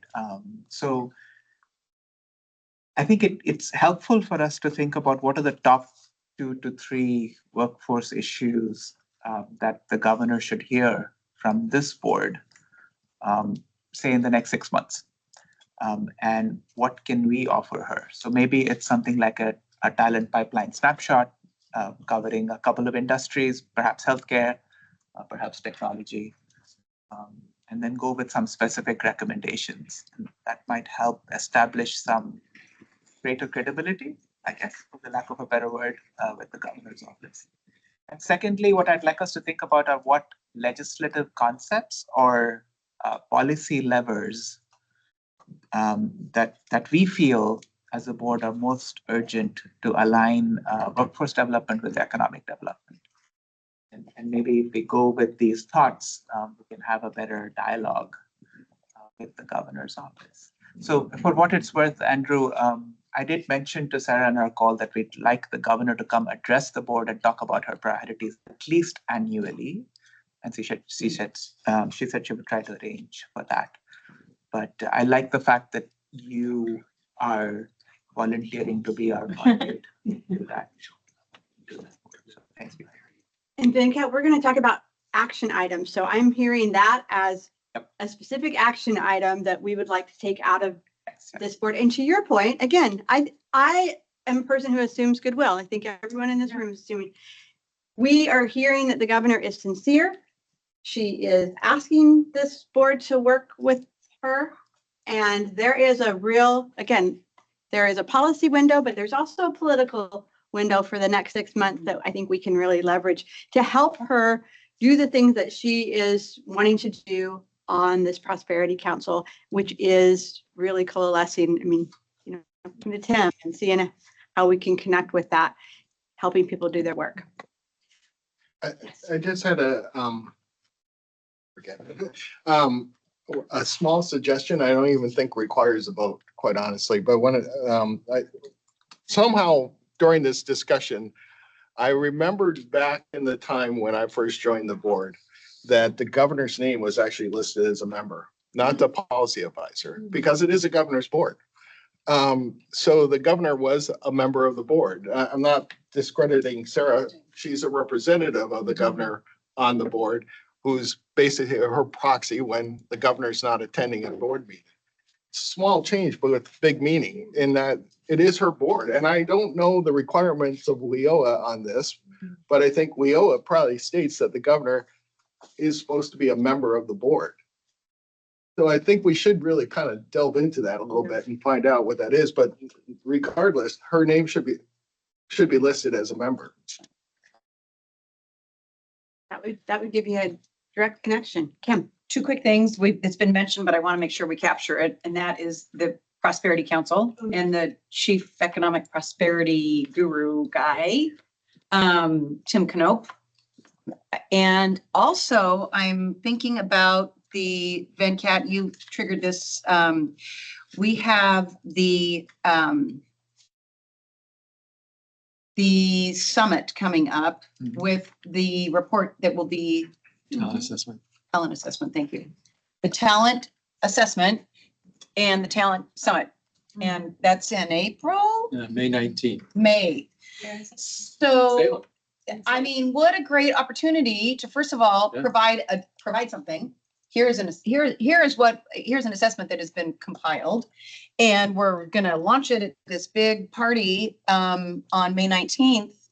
I don't know if she's been invited, if there would be a role for her, but it seems like that's just like another one of those opportunities we don't want to miss. I agree. I agree. Okay.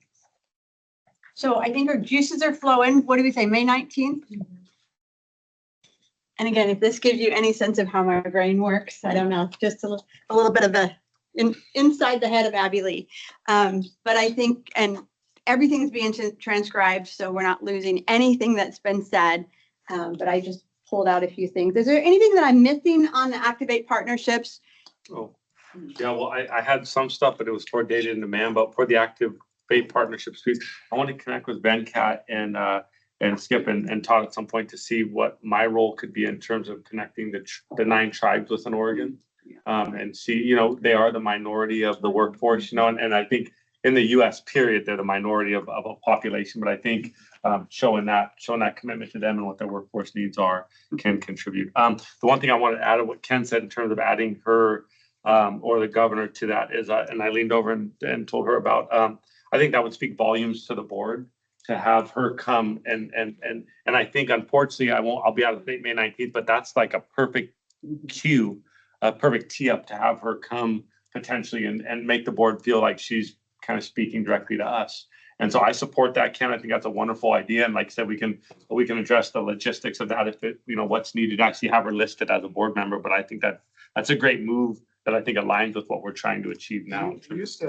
Yeah, I didn't know that. And Yeah. I don't know when it switched and Yeah, I didn't notice it until when we were talking. I was looking for her name on the list and I didn't see it. And John, I can tell you Governor Brown and Kitzhopper were both on the list at one time. So I don't know when, you know, I get it, but I mean, it should be added back in to both remind her and us that she is a member of this board. Sure.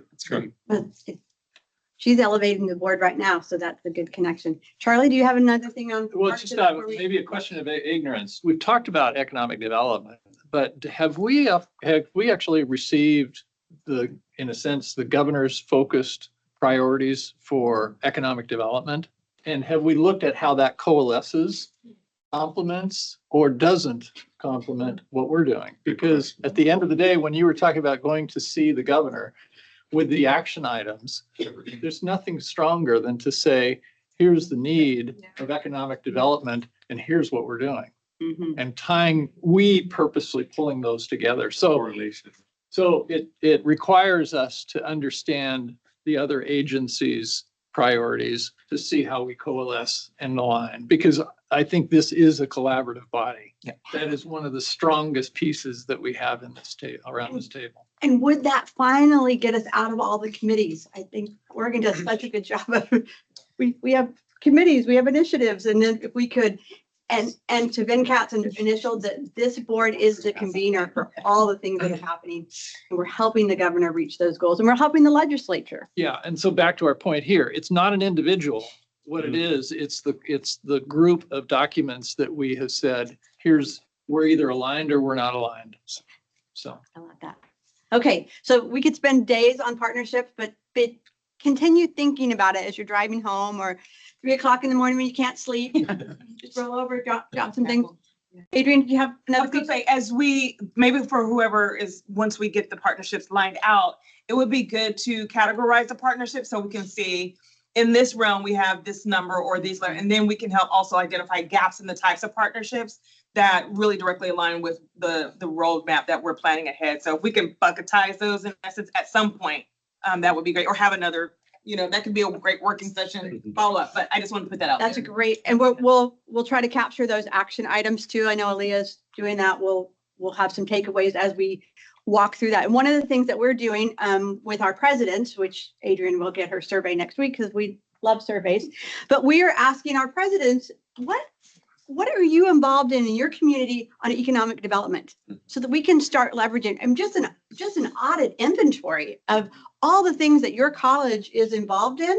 And it's not just Adrian, right? You think about all the people at Portland Community College that are involved in their community. How can we leverage those? And so I would offer, maybe Adrian can offer as her action items. I've been voluntold. Yeah, that an audit of, some of these partnerships that you're like, oh yeah, I do go to that. I am on that chamber thing. I do talk to this person, would be a really wealthy way to harness that. So, okay. Can I add one more quick thing? Let me go here Go and then ahead. I'll come back. Yeah, I won't be long. Go ahead. I'm Kathy, and I was the one trying to come in on the phone call at the end. Oh. I had a nosebleed. I was trying to keep under. Shoot. I don't know if this fits in here, but it keeps being a recurring thought, so I just want to put it out, which is partnerships, great. I'm loving all this. There's also, as I hear OHA doing healthcare stuff, great, and I hear, we were just talking about rules changes to apprentice programs that could impact accessibility into programs and workforce. And I'm sitting here going, there's also, I loved hearing the word convening. There's disjointedness all over the place, left hand, right hand things going on. And so, yes, partnerships, but how do we also find all of those silos and call them out? Because they're not working in the same direction as each other. And or leverage, like, great, if OHA is doing something, let's make it visible. Let's not duplicate that work. And if something is potentially harming accessibility for workforce, how do we point that out and have that conversation as a workforce board, as opposed to a healthcare system that's looking at it going, what are you doing? Right? Like, bring a broader voice. So I think it's a partnership piece, but it's also being an active voice. Okay. Don't know how else to word that. Most like a risk assessment, or looking at what it is that's out there that's going to thwart the momentum, the plan. So risk assessment, but also opportunity assessment is what you're talking about. So what are those impacts that are going to be the new rules on apprenticeship? The new rules on short-term Pell, right? Workforce Pell. Like, this is a group that's going to approve those definitions.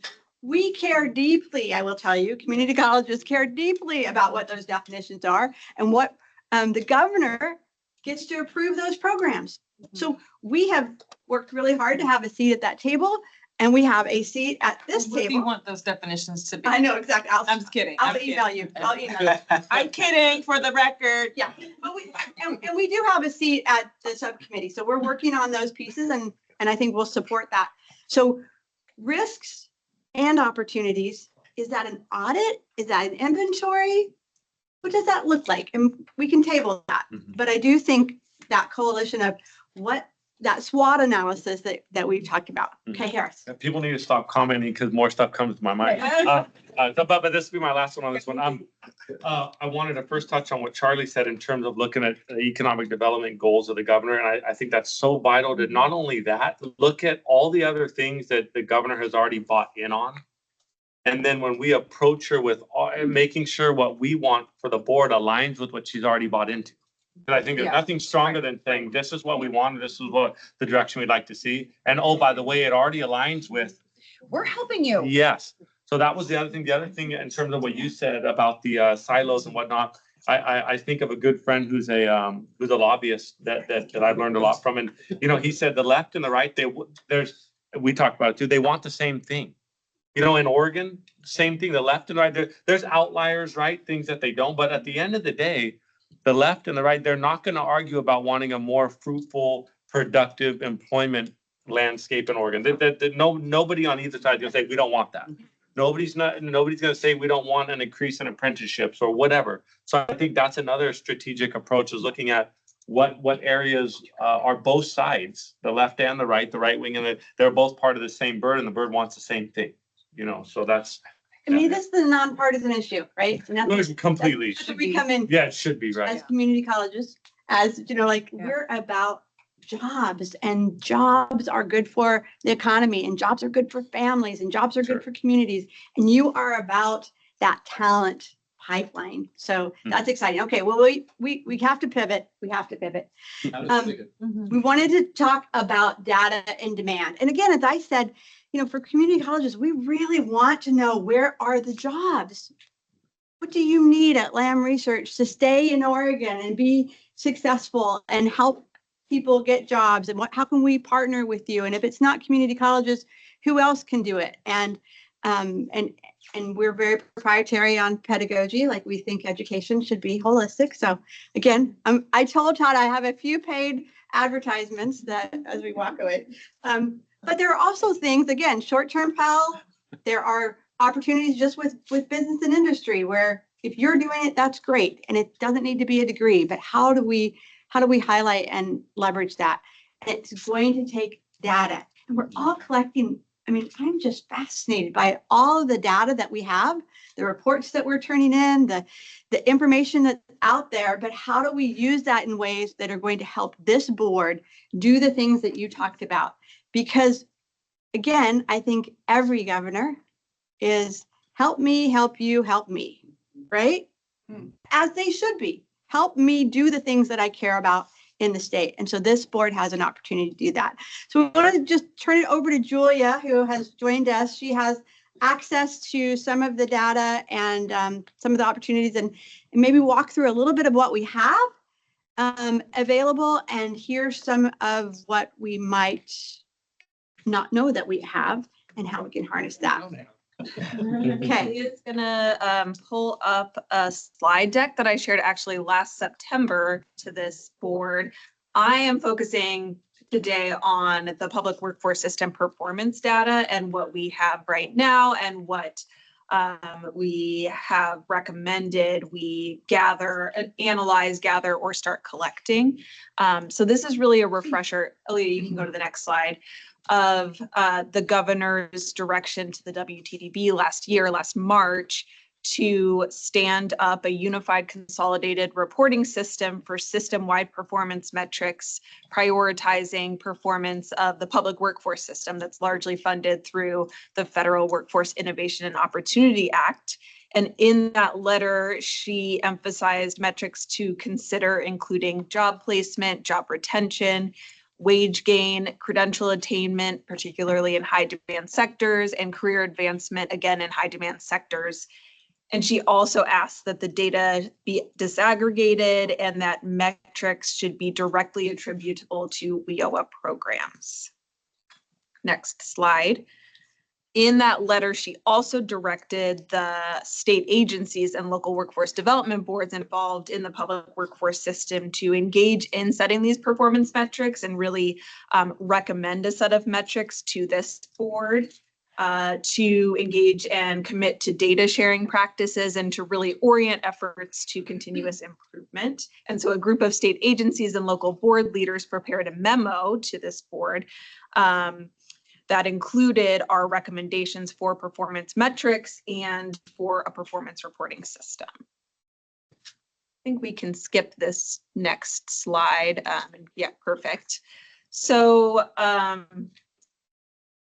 what we already have as part of WIOA and what we already report on, I'll start there. These are, what you see on the slide are the WIOA core performance indicators. Employment rate second quarter after exiting a WIOA program, employment rate fourth quarter after exiting a WIOA program, median earnings second quarter after exiting, measurable skill gains rates of participants in WIOA programs, except for the programs that OED runs, because those dollars can't be spent on training.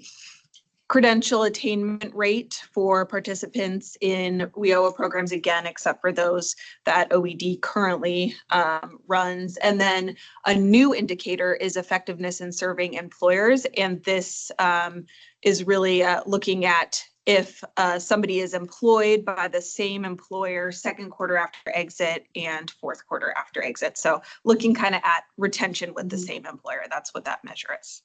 So again, these are performance indicators that all of the state agencies involved in WIOA already report on. And I also provided, well, I attempted to provide at our December meeting an update on these data, but we had some technology issues. So I wasn't able to, but I did provide that update to the executive committee earlier this year, and I'm happy to send those data around as well. Next slide, Aaliyah. So again, the state agencies came together and recommended additional performance metrics. What you see here includes the WIOA core performance metrics and some additional metrics that we recommend that we currently have the data for. I'll also mention a couple additional metrics that would require new data collection, but we think would be really valuable. So these fall into a number of different categories: reach, so the number of participants served; employment, job placement after completing programs. What we added here was employment in key industries. We'd also love to have a performance metric about employment in key occupations, but that would require new data collection. We don't currently have data on the occupation of employees in Oregon, and the employment department can talk more about that if you have questions. Retention, this again, that's one of the core performance metrics. Earnings. So right now we do look at median earnings, but we would also recommend a metric around wage gain after exit. So what earnings participants had before entering a program, and then how much those increased after exiting. Possibly looking at how many exiters are earning a self-sufficiency wage. So not just, you know, how did they gain wages, but are they actually earning a wage that allows them livability. And then skill and credential gains, adding in here credential attainment in key industries. Again, we would love to also add in key occupations, in-demand occupations, but we don't currently have those data. Career advancement. So we would love to, if we had the occupational data, then we could look at, you know, what occupation they were in or started in, and if they were able to kind of move up in an occupation. We don't have those. So we recommended maybe some proxies around wage gain with the same employer. It actually could just be wage gain in general as a proxy. And then customer satisfaction. So job seeker satisfaction and employer satisfaction. And then finally, along with these recommended performance metrics, we recommend that employers start reporting standard occupational codes of employees so that we can have better data around occupation. That we, in the short term, leverage the existing performance reporting system that's housed in OED. Only some of the WIOA programs and agencies are currently sending their data to PRISM. But since we started this project, we have been taking steps to get additional agencies and programs data into this system in the short term. And then in the long term, hoping that the employment department's new labor exchange and case management system could provide a more flexible portal for this performance reporting system, as PRISM would require a lot of work to really add a bunch of these additional recommended metrics into that. So, and then along the bottom, I mentioned this already, but I shared current performance indicator data at the executive committee meeting earlier this year.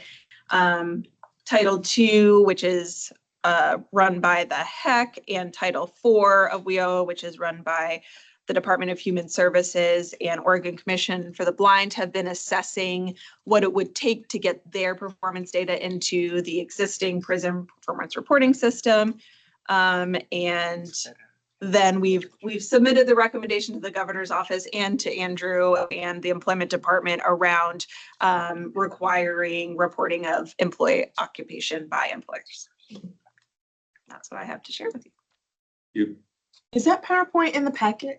There was This one, but that this one actually is not. I realized because of all the changes that this actually was probably a better Yeah, I was one looking for at the one this in the pack, meeting. but this one is really good. Yeah, so we'll make sure that this gets Thank you. sent out. Yeah. Thank you. Thanks, Julia. And so Julia, how do we leverage, this is a lot of the performance, right? And so it will inform the board, how are we doing? How do we leverage that input from where are the vacancies and what is that perspective need? Is that part of this, or are we looking at our friends? I think we're really looking at our OEP. Yeah. Economics. And I don't want to, I don't All want I to put you on this. A little bit about this. Get a mirror. We're running out of people. Andrew said I can put you on the spot. I was like, I don't want to put anybody on the spot, but apparently I'm in charge, so. You can. Yeah.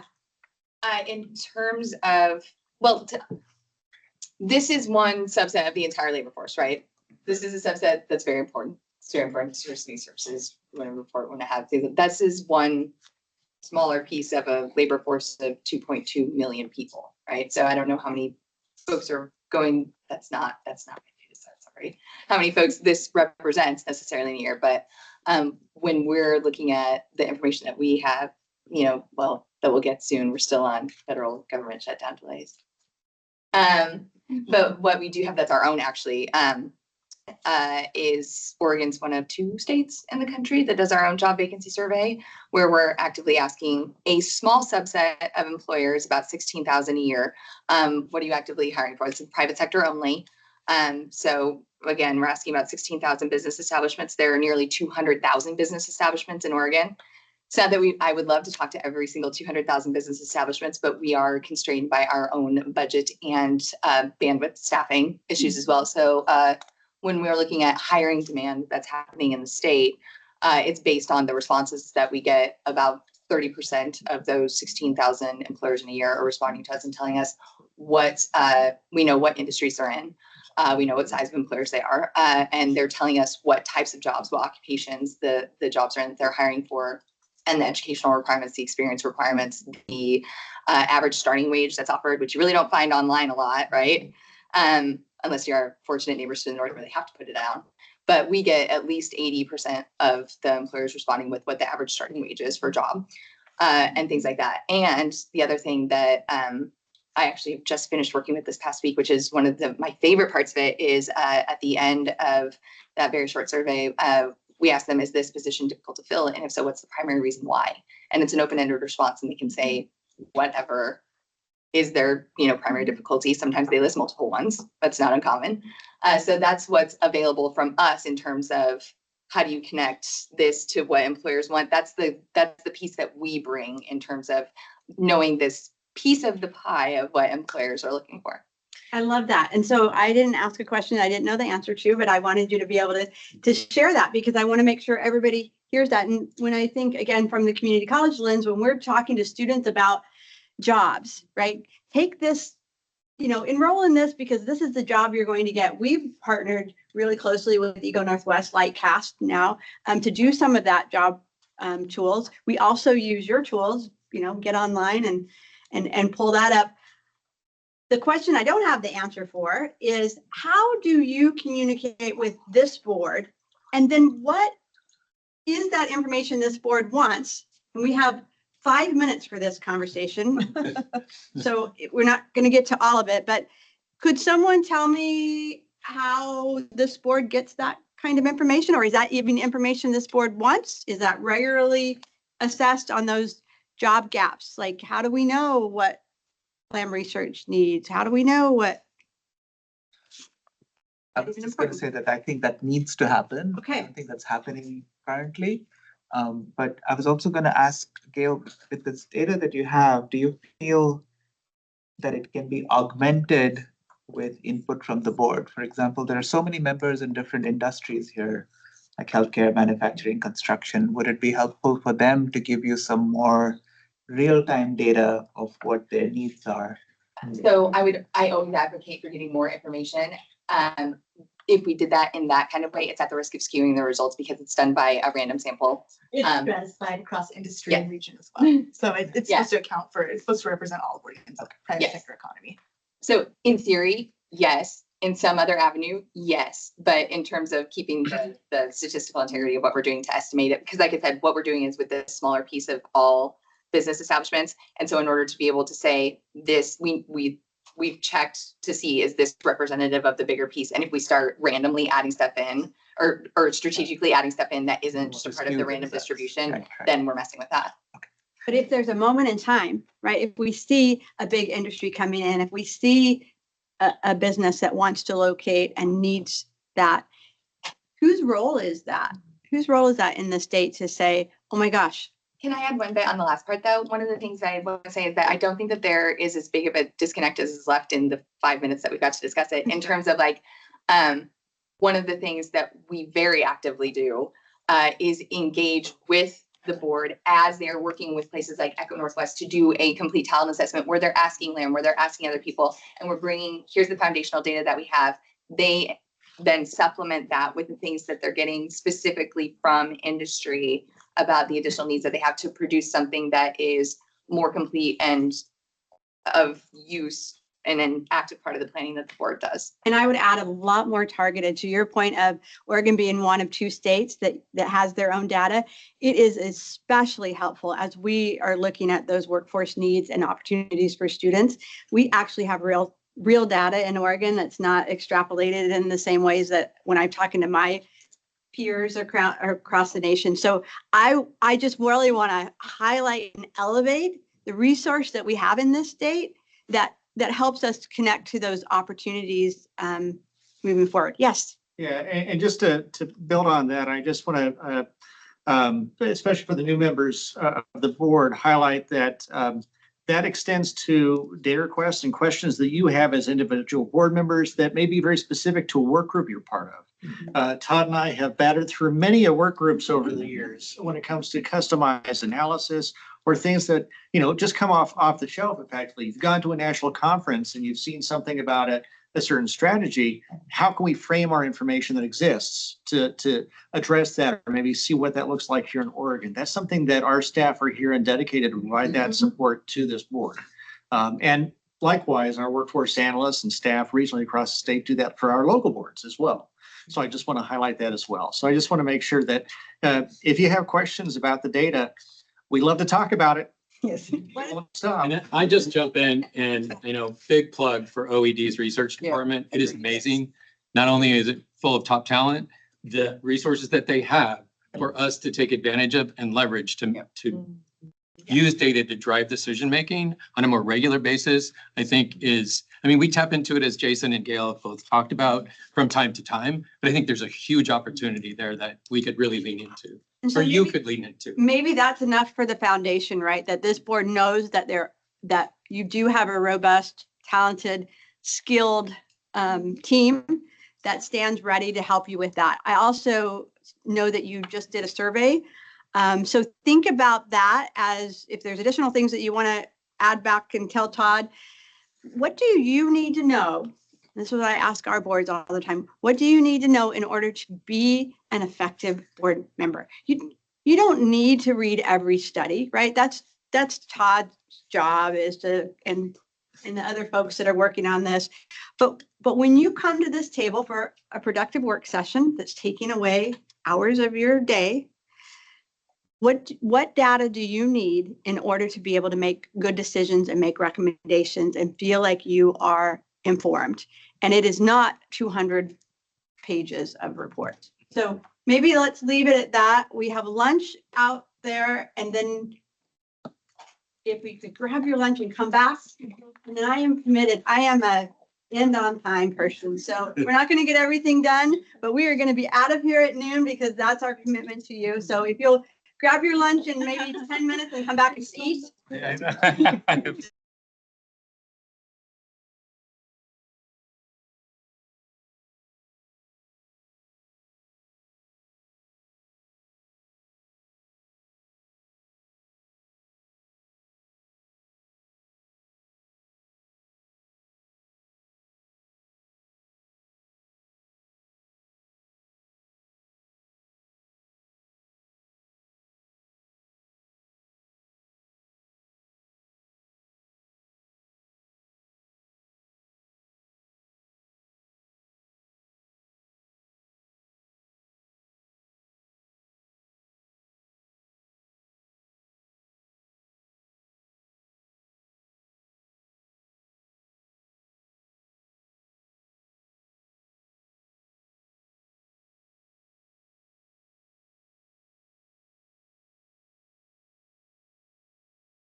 So hopefully you can do that in the next meeting. We only have 16 minutes because you can stay as long as you want to. after the meeting is concluded.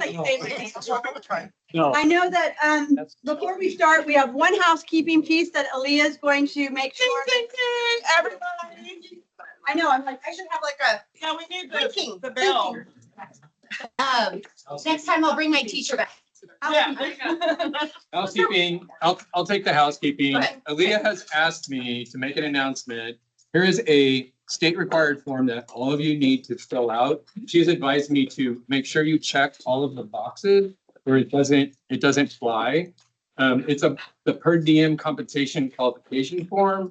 I'll tell you right now, probably none of you actually qualify for the compensation, but we are required by the state to have you all filled out. So thank you. It should be pretty quick. Appreciate that. Leo, is there any other housekeeping? No, that's it. And just make sure you can just leave it at your table and I'll come grab it for you after everyone's out of here. Thank you, guys. So at the beginning of the meeting, you expressed some things that you hope to get out. I hope that you're feeling like you're getting a little bit, one of them was a pretty ambitious, aspirational. We want clarity on everything. I hope you're getting more clarity. Yes. But I really wanted to highlight, and again, elevate what Venkat said at the beginning when he was talking about kind of those three priorities. And he talked about this board being the unified workforce convener. And I mean, how incredible would that be? All the disparate things that are happening around that this board, I mean, I look around this room and this is pretty impressive, I've got to tell you, of the access and subject matter expertise and energy that's on this board. So that unified workforce convener, being the talent pipeline, having talent pipeline alignment by industry demand. And so that goes back to the data and information that you need in order to make those recommendations to the governor about those kinds of priorities, to make those recommendations. If she puts that in her budget, that's a pretty powerful leverage by the time it gets to the legislature.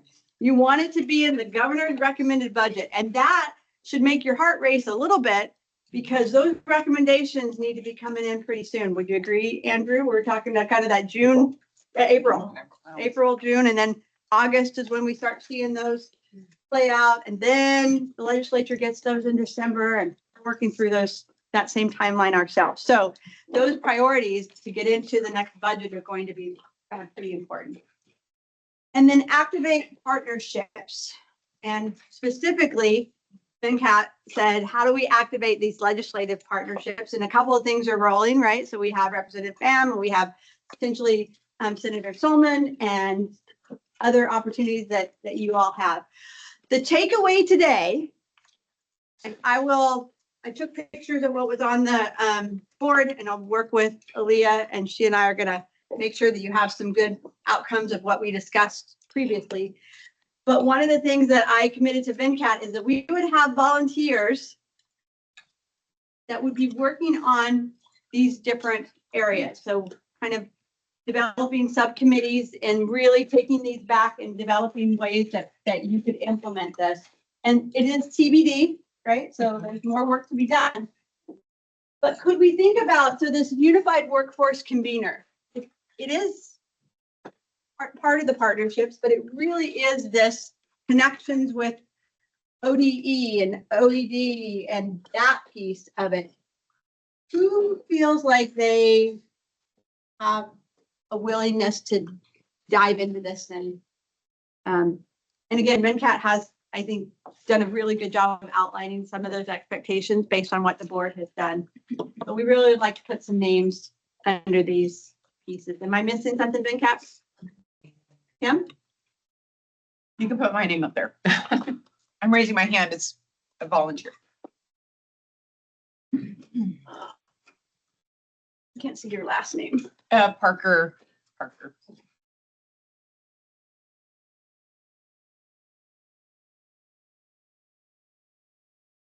Your name. Keith Ozels, O-Z-O-L-S. D-L-E-S. O-Z-O-L-S.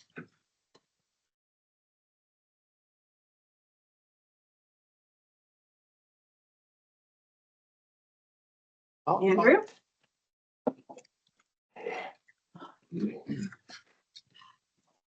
I was gonna say, I'll be a floater.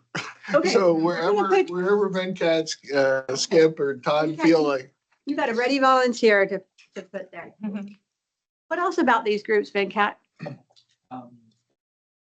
So I think this, so to Kim, and this seems to be, I mean, I'll share the document with you that I put together with some thoughts around what that unified workforce convening activity means, and have some feedback from you as well.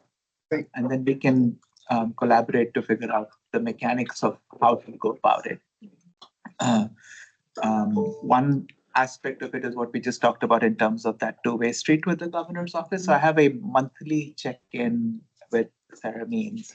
I think I missed last month just because I was out, but in the next one, I'd like to go with a proposal to her about the mechanics of it. So maybe between now and then, we collaborate and, email back and forth on how we best go about it. That would be nice. I think that would be more effective. Anybody else on this? Might recruit, so. The talent pipeline alignment by industry demand. Again, we talked with our friends from employment and they've got a lot of information. Under this, I really am thinking that I heard you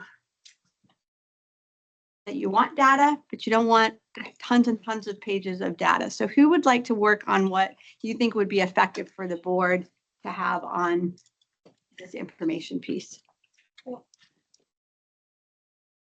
Yes. What's the scope of this one again? This one is,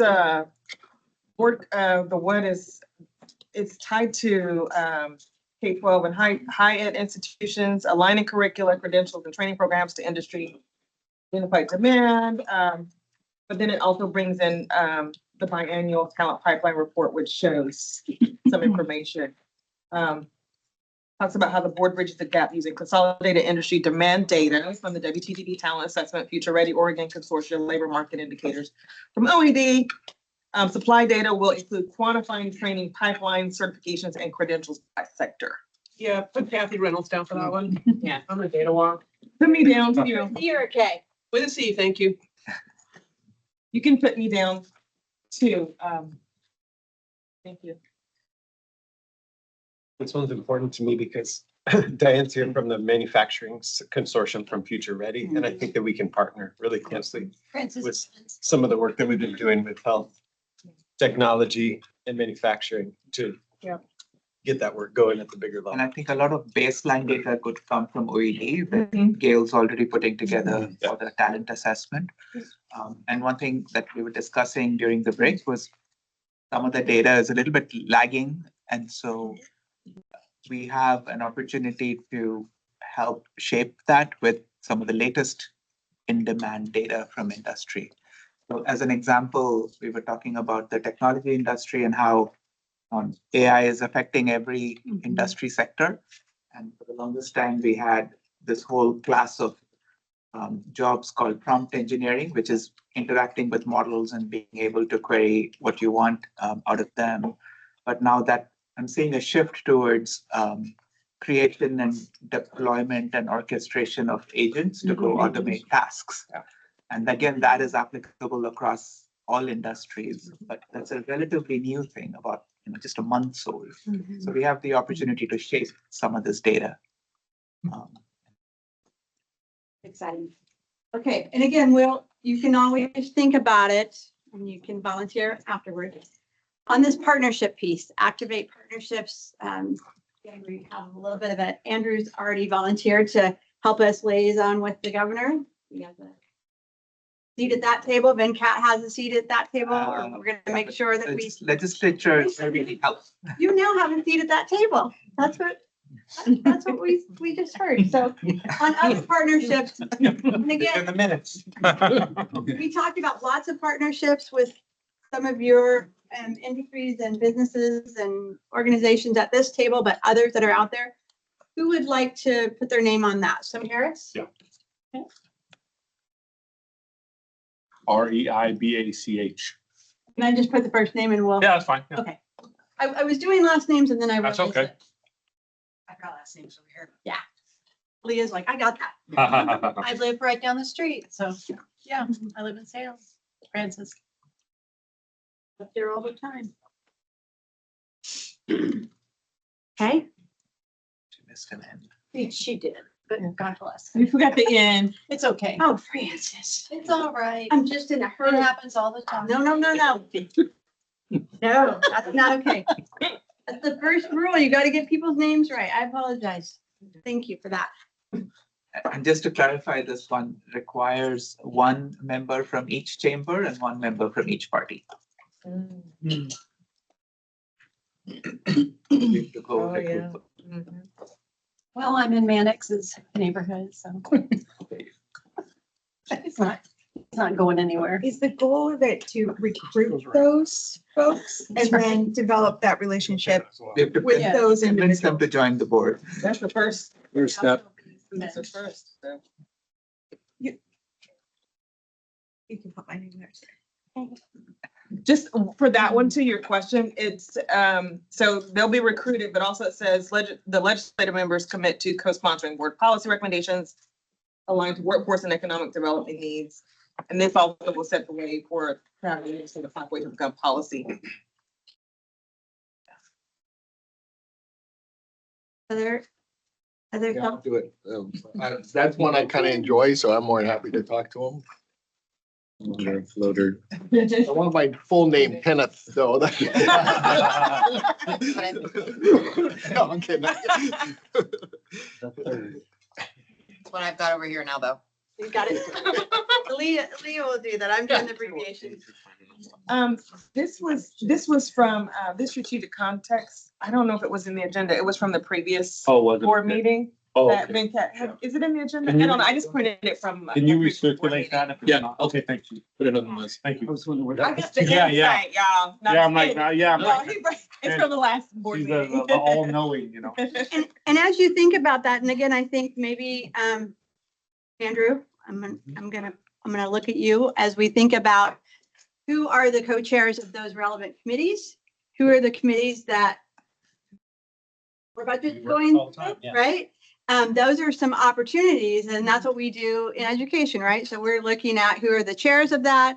Maybe the chair is not going to be the most supportive person, but who's on the committee that would like to carry that, who in either party has that kind of bipartisan support.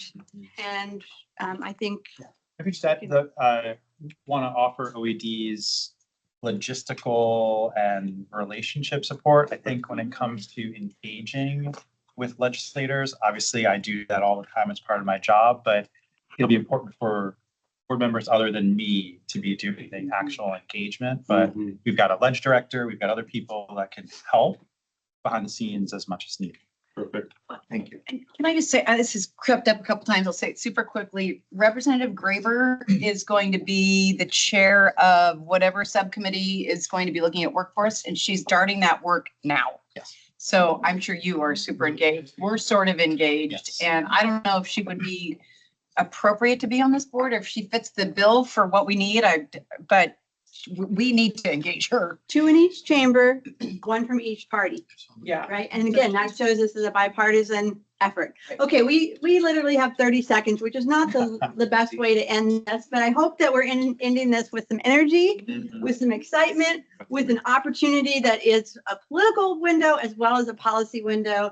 And I hope that you are leaving engaged. And I will turn it back over to Venkat to close. And I just appreciate being able, and we stand ready to go.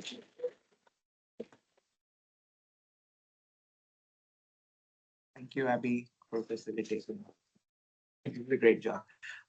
Thank you all for coming and for recognizing that the board is trying to move in a new direction, and for your support. I look forward to that very much. Skip and I both do. And I'm very happy that Skip's taken on the role as vice chair, because he brings a very unique perspective across government agencies, across the legislature, particularly across the technology industry. So I'm grateful to that, and I look forward to the commitment from all of you.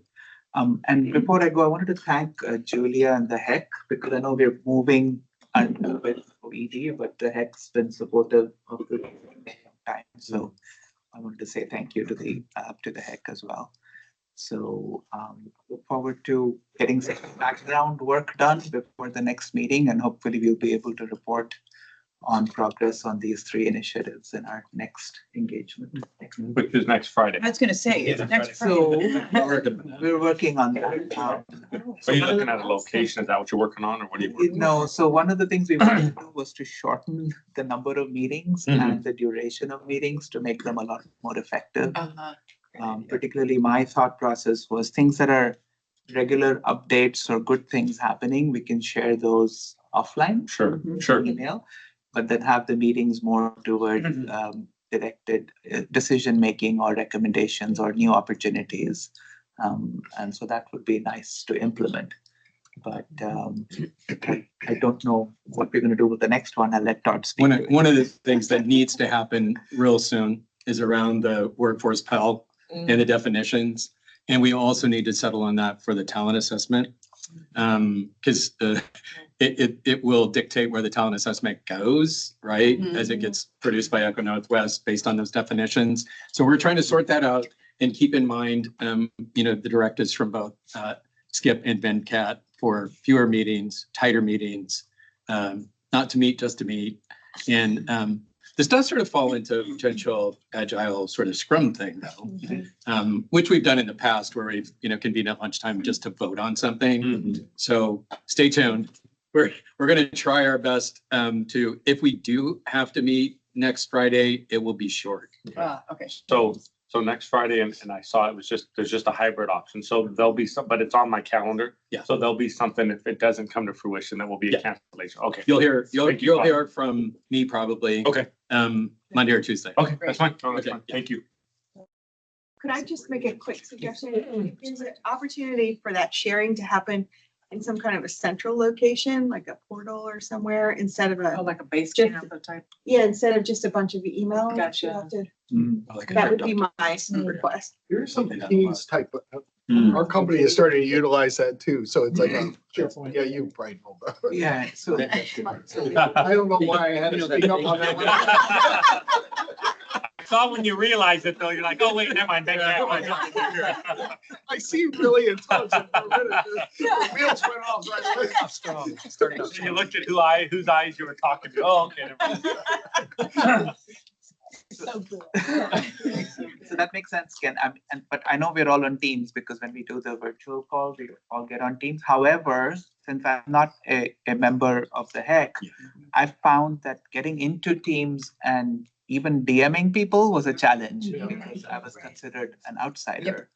But the Teams platform has some security things. I do know just from being an elected official, and these are public meetings, that we have to abide by public meeting laws and quorum and all that too. So I would run that through legal before, but I think there is some way of doing something that maybe if one person's pushing or something, I can work with Venkat on that, because you're right, we have to be careful of serial communication and how many folks are involved, and that can be construed as a public meeting, and then that would need to be I don't posted. think and- anybody wants to have their cell phone Yeah, right. confiscated for this type of issue. So, yeah. I almost suggested a Discord channel. Baby steps. Yeah, baby steps. Signal. Oh, there you go. Yeah, yeah. We're going out email. Yeah, I got a big. I'm here, I got the meeting with Tim. Oh. You need to formally. All right.